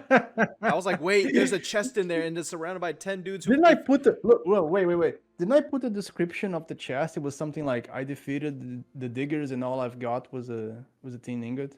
I swear to God, is what I put in the chest. Was that? I don't know. I think I might have just been malding that I got a tin ingot for all of that and to notice. Maybe I didn't Yes, I notice. did. I might have not have noticed when I opened it, and I look at my It was a inventory. joke. It was just a joke. That is It's so like, funny. you know, do you know what that place is where the diggers are? Mm-mm. No, it used to be the PvP arena that we built for a tournament. Oh, really? Yeah, we Oh, that's awesome. destroyed because in the arena I put a little tight space with like 4 diggers in it, Oh, wow. and then um people would like PvP there, and they would like walk into the space, and they would like get killed by the monsters and so on. Mm. And I destroyed the arena, and then I turned into some sort of like I don't know, like rubble place. So there's like references to it spread Oh, around there. There's wow. a Oh, reason that's for so that cool. place to exist. Every place in Apogea has a reason to exist. You I guys love it. don't understand. I'm not joking. I love it, Every man. single one, even like the random bandits that spawn in the middle of the road, like they have a reason to be there. I swear to God. So Like no, I thought about everything, all of the things. I love it, bro. Yeah, this is And my second playtest. whenever I go like, okay, I added a random monster that makes not a lot of sense. I usually write a book about it. I write a book and I put it in the game explaining why the thing is there. Hmm. Was the tomb before? Did you read what the tomb says? It said something relevant again. Oh, really? Oh, yeah. I All the just slay reasons found monsters. within the game, yes. There's a question that someone asked that I wanted to ask as well. Oh yeah, so I know you touched about blessed amulets, right? Yeah. What's your future ideas on potentially changing that for late game economy gold sinker? What's your ideas on the blessed amulets and current stance Uh, on them? the blessed amulet is kind of like the same old story that we go like, what's the easiest possible solution? And then we add that. Hmm. But I don't like the way it is right now. It's both it's both too good and clunky at the same time, right? Yeah. So I think what I want to do is I want to add a blessing Yes. from the priests I that you I can get. yep. I love that. and it's probably gonna be. I'm probably gonna make it so that you can get. You have to like complete a circle of blessings around the world, Whoa.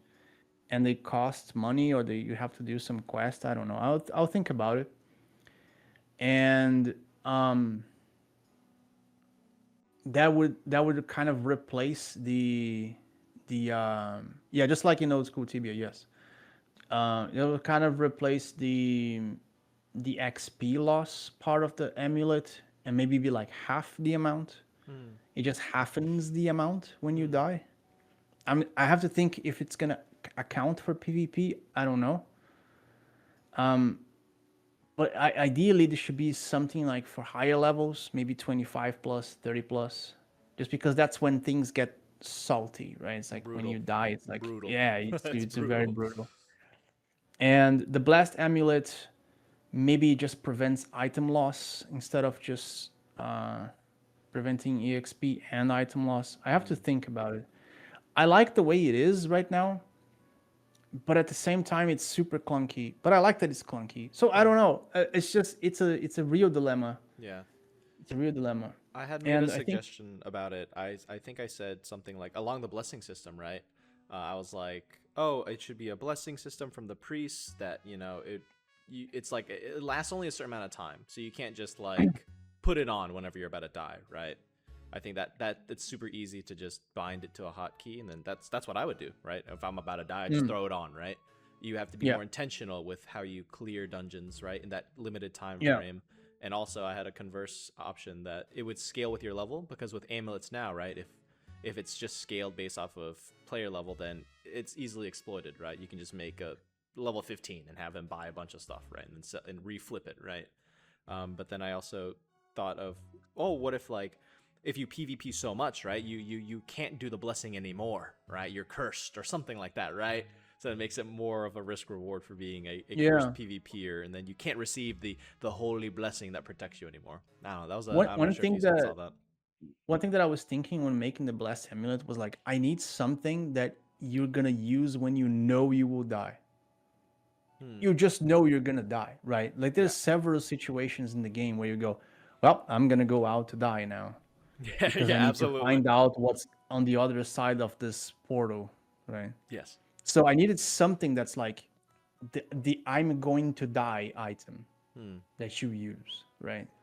So I like it. I like the way the blessed amulet is, but there's two problems. The first problem is they had too much money, so they could buy a lot of them, which was like not how I intended it to be used. Hmm. And the second thing is um, they used it in a way that I didn't intend, which is like they would like swap it whenever things shit gets real, right? Mm-hmm. Which is actually not that bad because I put a timer on it for a reason, right? Right. So you can't do that too much. But I think both can exist in the same time. Like the blast can exist with the blast amulet. I think Hmm. it's perfectly viable. But Hmm. I don't know if it's gonna be 100% EXP and item, or if it will change the percentage, or what I are we see. gonna do? I'm gonna think about it. Hmm. Is what I mean. Yeah, I know my group in the last like 4 or 5 days of the playtest, we burned through like 200,000 plus blessed amulet money. That's crazy. Yeah, I That, was like, this is what selling I so mean much by stuff. the economy got fucked, right? That's what I mean. Yeah, I don't know if it was because people had hook claw money to sell items. Like for me, I was always selling items at much cheaper.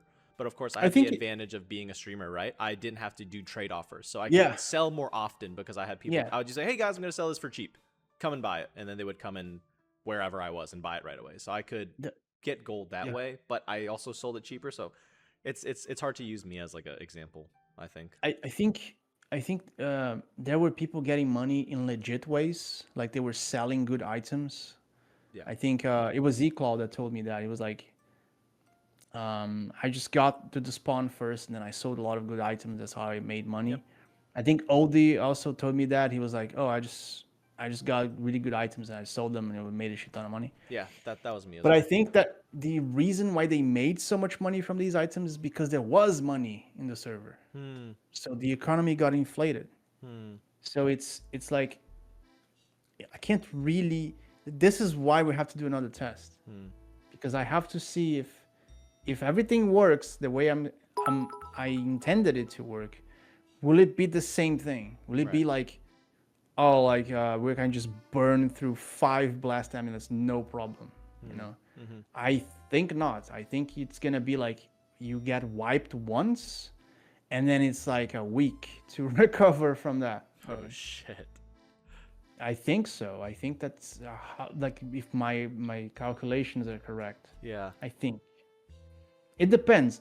It depends on how you're gonna make the money back, right? If it's gonna be through NPC selling or through player trading, I don't know. Yeah, for me, I know, like, because I was the only one doing dragons so early, right? I gave up so much XP. Like, I gave up, like, all my leaderboard progression, basically, to farm these drops, right? So I sold them for, like, 15,000 at the time. So I don't know where the people got the 15,000 from. You know, I don't know. It's a hard discussion to have, right? So I definitely understand your perspective of wanting to do another playtest. Yeah. There was another thing that I saw that I thought was a really good question. Where was it? Again, Ed, dude, thank you so much for your time, man. I know it's been such a tiring week, like 3 weeks. You extended the playtest. You've been servicing it, like literally patches every other day, man. So can we get a W in the chat box for this goat, man? He's been spending the past 3 hours. I thought he was just gonna give us 1 hour of his time, right? I was like, oh shit, I gotta get the good questions out. And I've already felt like I've asked so many amazing questions, and he's answered them with his full heart, his full intention. So if you were to cut the Q&A now, Ed, it's been 3 hours. I would completely understand because you have given us so much insight into your game as well, man. But I really appreciate you for giving me this opportunity, and more importantly, giving the community an opportunity to hear from you now that the playtest is over. Oh, it's fine, man. How are you feeling so far? I feel good. I feel good, man. I know you. I feel bad because you mentioned you're tired and stuff like that, and I could interrogate you all day about what's next. What do you think about this? What do you think about that? But like for me, right, as you know, like I don't like DMing you and asking you because I know it's a bothersome thing, right? I don't want to just abuse my relationship with you so I can get more information. And I know you're a really nice guy too, that you read into all the Discord. It doesn't even matter that I'm a streamer. You're just the type of guy who's going to at least read the feedback and reply to it. So I want to at least take a little bit of that toll off of your shoulders, right? So I could do that all day, right? But here's what we can do. I think we can end it here, and then maybe I'll do another Q&A later on, maybe with someone else. Like there's other people who I wanted to spotlight as well, not like who did really well during the tests. And I see a lot of people have a lot of questions, and a lot of these questions are actually really good. So I apologize if didn't read your question. I think with time we can address them, right? We can just go over the more interesting questions, because I feel like I just wanted to get the important ones out of the way, which I think is what everyone wants to hear. Like, when's the next play test? What is like the full game is gonna look like? Which I think I have answered before, right? Absolutely.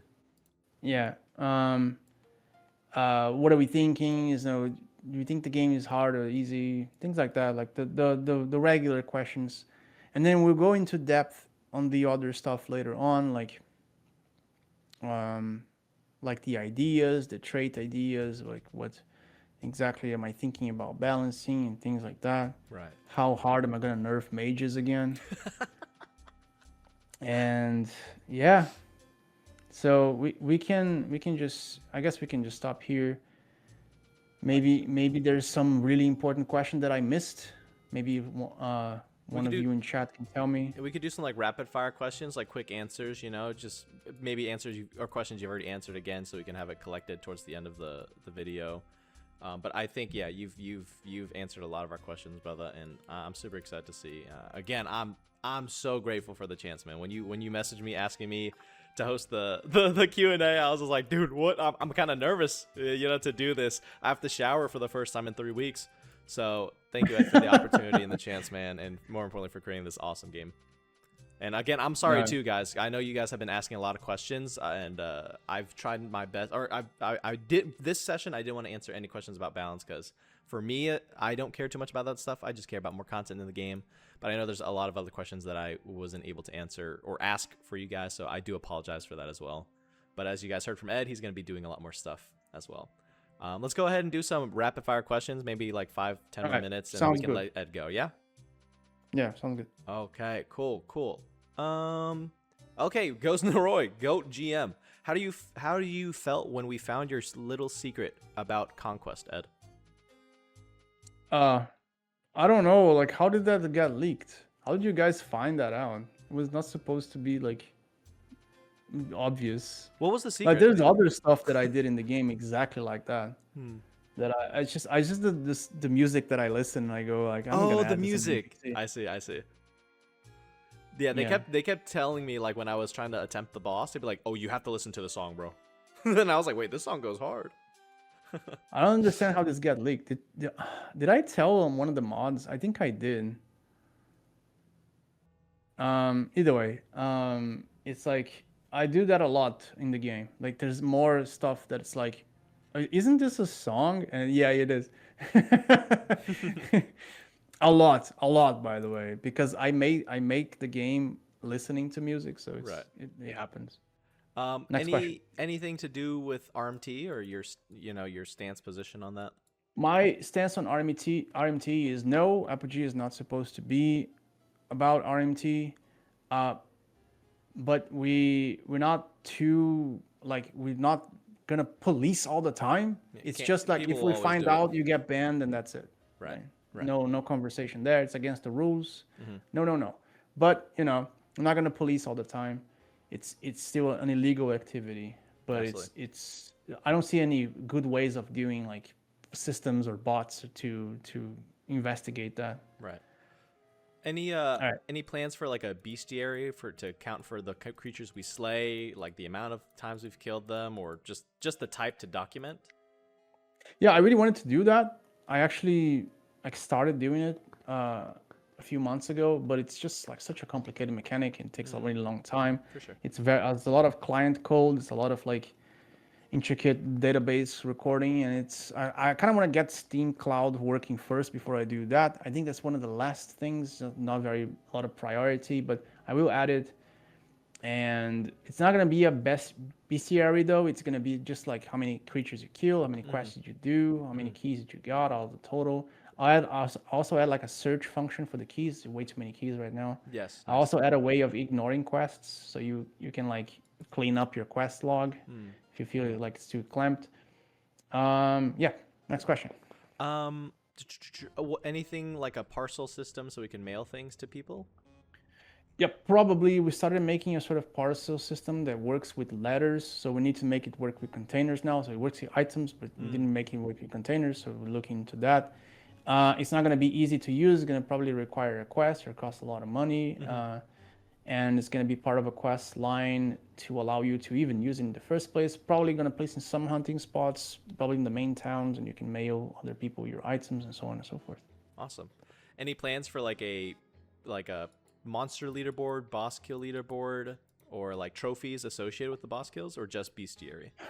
I didn't even think about that. It's a really good suggestion. Like maybe make a suggestion so I don't forget about it. Like you're the orc killer, and then you get like a cool orc item, maybe, or trophy, or some kind of skin for slaying all the orcs. That's such a good idea. I love it. I used to play a game called Nine Dragons that had that.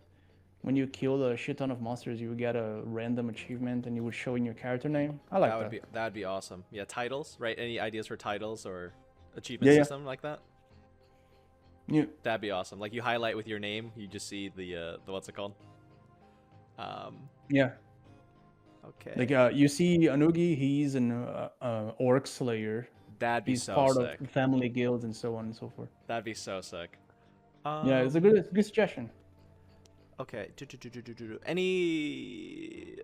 Any other questions, guys? Let me see. I'm trying to read questions that haven't been answered before. Ed's position on mounts. I mean, I'll ask it again. I know you've answered it. What's your stance on mounts? Mounts is a no. I'll probably add one as a joke. Probably like a plea that costs like $20,000. Rat shipper mount that goes slow? Yeah, like a rat shipper that doesn't change your speed. That costs like $1,000 on the store. I would still swipe that for that personally. Me personally, I would. I would love that. Me personally. Right on April Fools or something like that. If you guys spend money with that, I'll be so disappointed, man. I would Come genuinely swipe for any type of mount into the game, even if it gave me gave me negative stats. I'll put it like for $50,000 then, so no one will buy it. And I'm selling my house for a skin in game. GG. Any any ideas for a more what's it called? More houses into the game, or your ideas on your stance on houses? Yeah, we're gonna add a shit ton of houses everywhere. We're also gonna probably do some kind of house splitting system. We're looking into it.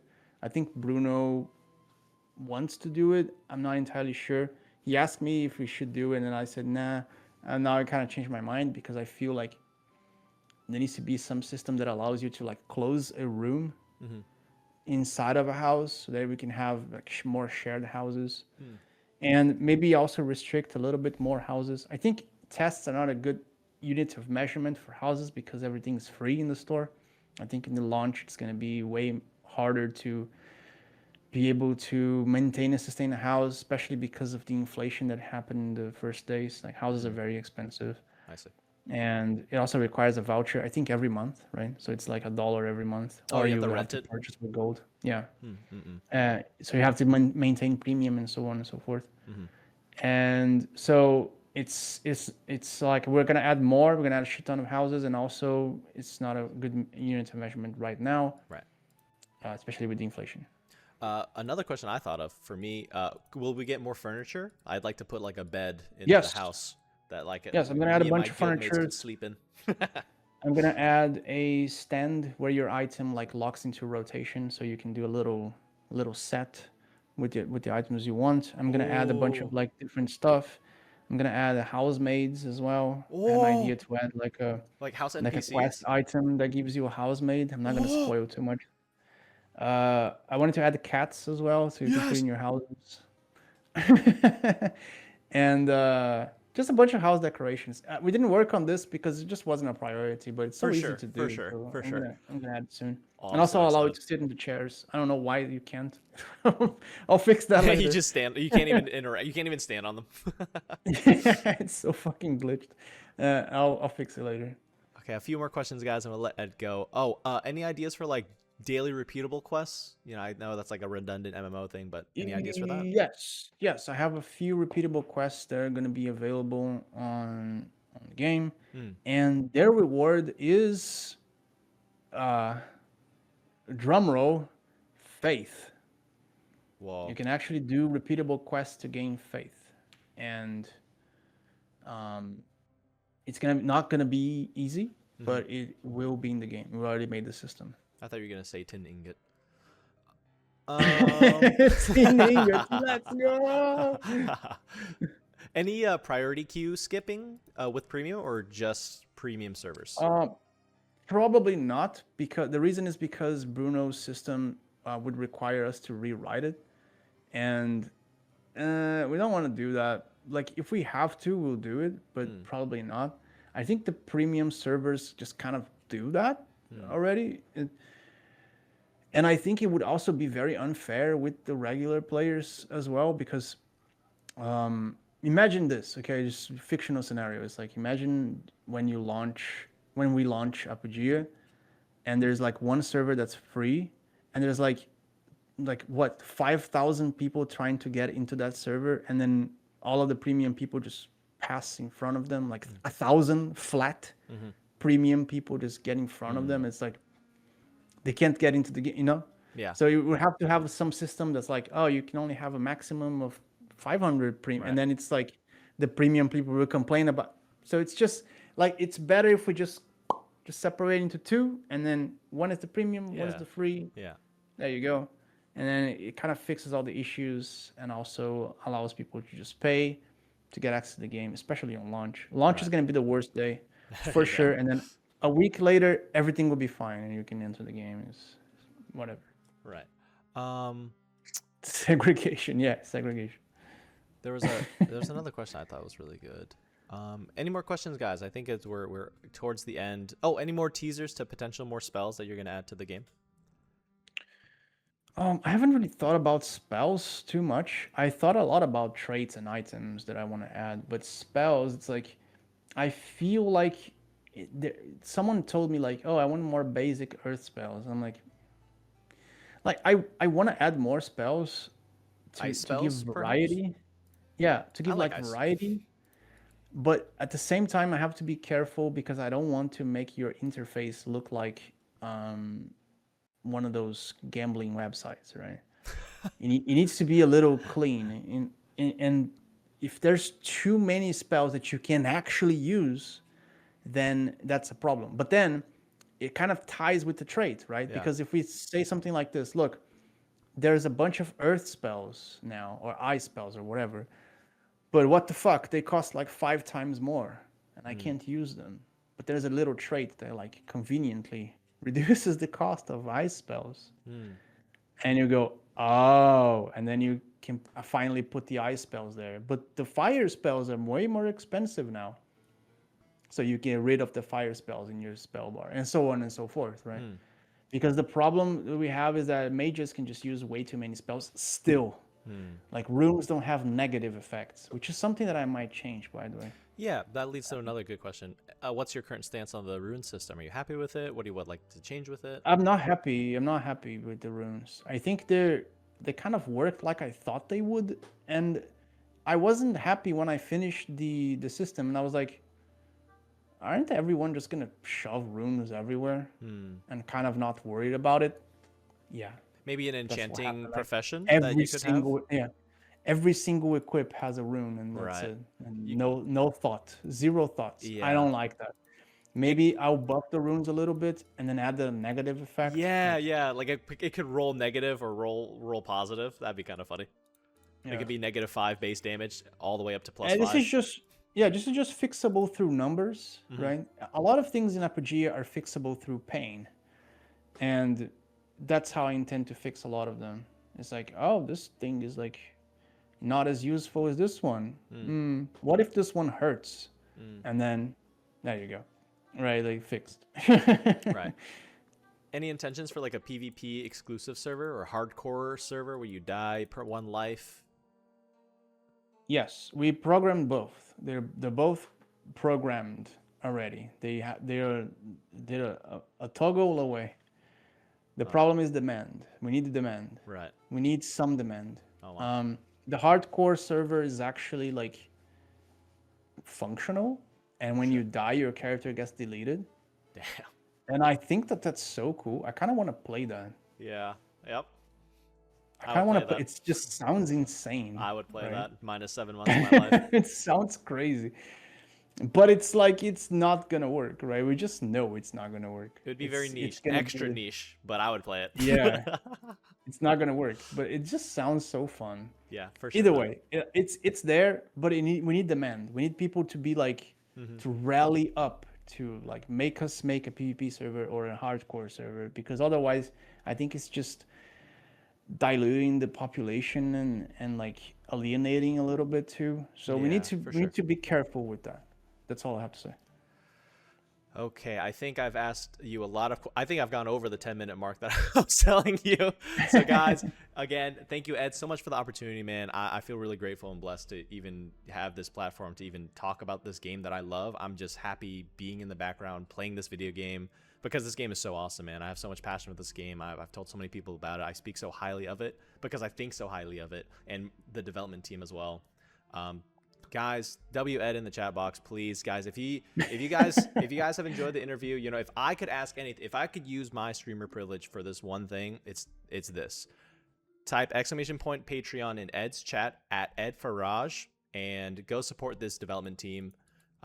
They need more supporters. You know, they need revenue. Servers cost money. They don't come free. And this guy extended the playtest just for us. So, guys, if I could ask anything of all of you guys, let's go support Ed, man. You know what I'm saying? Like, why not, dude? This guy's the GOAT, dude. Developer of the century. Developer of the decade. Go show this I really guy some love. appreciate you, Noogie.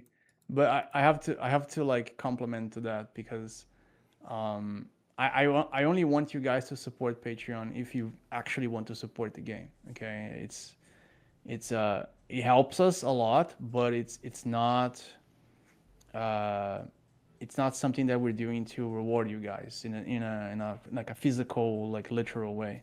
It's more like, does that make sense?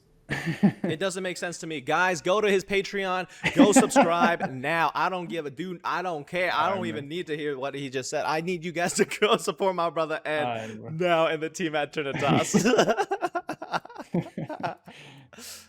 I think everyone understood what I mean. It's like, even though it really helps us, I don't want to feel like I'm like, how do I say this, tricking you guys into paying for something. I don't like that.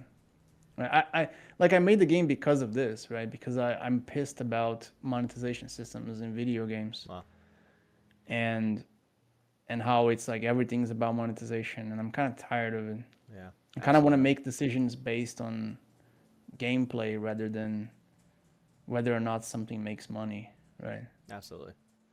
Like Tibia did that, man, and it's just fucking like, it's annoying. Oh, It's wow. infuriating. Did they? How did they do it? Yeah, it's like they have a simple like a gotcha system where you like roll the creatures you want to hunt, Oh, what? and then yeah, I'm not kidding. It's like you roll which creatures you want to hunt, and then it's like gives you a little boost, like a boost of defense and this a boost of damage, Oh, and then you Jesus. can pay for XP boost Oh, hell no. that lasts for like an hour, and then you can actually refund your death if you die as well. What?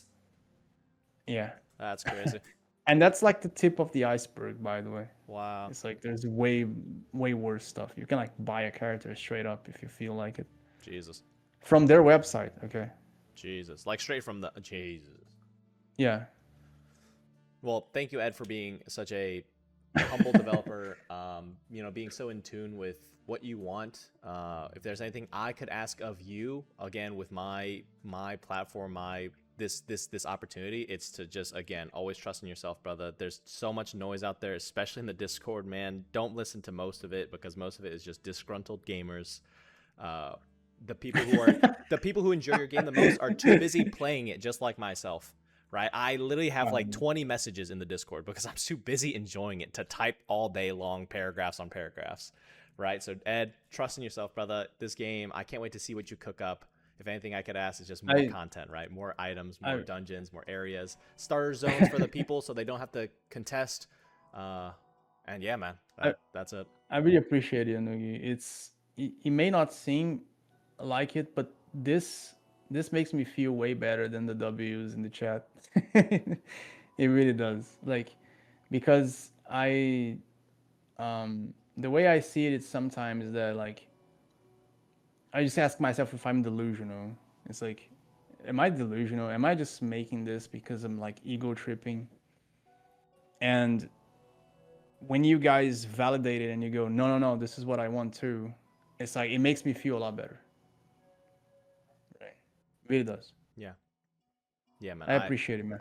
This game wouldn't be here without you in the first place. It's a passion project for you, and I want you to chase your passion, your dream, because your dream is something that has already brought me so much enjoyment. So I can't wait to see the full fruition that it will go to. And I'm here with you on the ride, brother. I'll support you. I'll stand behind you. Hashtag trust in Ed, because I trust in Ed. So I can't wait to see what you cook up, brother. This is All right, this is a great game. You guys are not gonna regret it. We're gonna make a good game. I can promise that. I'm gonna make a good game and I'm gonna finish it. I can promise that. Everything else, how fast it's gonna be, are you gonna be happy with it? I don't know. I know that I'm gonna make the best game that I can and I'm gonna finish it. I'm really good at doing that. Yes, sir. Yes, sir, man. Apogea Right. Game of the Year. Go support the Patreon, guys. I doubt it, but One more Patreon sub, guys. Let's get it going. Ed, again, thank you so much, brother, for the opportunity. I had a lot of fun asking, and again, I'm sorry all the guys I couldn't answer all your questions. But thank you guys, Ed, or thank you, Ed, for all your time, man. I'll probably do another Q&A later on, like maybe a few weeks from now, and then people can ask more questions. Yeah. Ed, if there's anything I could ever do to help you, I don't need any singular dollar. I don't need any singular announcement made about me. I'm just glad to help test this game in as unbiased of a way as I can, offering ideas and stuff like that. So if there's anything I can do, brother, just let me know. Nogi, thank you for having me, man. For hosting me. Dude, of course, man. It means a lot. Thank you for the opportunity, man. Trust in yourself, brother. We all trust you, Ed. Screw the people who just be complaining 24/7, man. They got more words than they got minutes on your beautiful game, brother. Do not listen to them. Listen to yourself. You are the GOAT, Ed. You are the GOAT, my brother. Thank you for this game, man. I love this game. Hang on, give me like 5 minutes. I'm gifting you subs. No. You do not need to do that. You do not need to do that, my brother. I've already gotten so much love from the community because of this game. I just happened to grind it. I happened to be rank 1 for a week, and then a lot of people just clicked on my stream. So I already have gotten so much love from the God. All right, there you go. You just stun locked me IRL. I don't even remember what I was saying. That was. I know you. Thank you for having me, man. Everyone, if you wanna ask me something that I didn't answer, you wanna just like give feedback or something like that, just go on Discord. I hang out there. I just kindly ask you to not DM me. Just feedback. Just don't DM me feedback. If there's something important, you can DM me. I'll look into it. Don't DM him too much, guys. Don't listen to this guy. He's being too nice, guys. He's getting stressed out because of your messages. Okay, guys, let him rest. Okay, don't just complain. Be constructive, if anything. Right? Let this guy get some rest, man. This guy deserves it. This guy deserves it. All right, guys. I appreciate it. I'll see you all later. And thank you so much. Thanks. Thank you, brother. Thank you for the gift and stuff, bro. That was out of nowhere, man. I actually just threw me off train. But more importantly, thank you for the opportunity, brother. I can't wait to see what you got cooking next. I'm sad the playtest is gone, man. But after today's conversation, especially, I'm so excited to see what else you're going to be cooking up in the kitchen with you and your amazing team. Yeah, it's coming. We'll do it again. And hopefully this time it's going to be the last time. Hopefully. Oh, yeah. I really want it to be. Oh, yeah.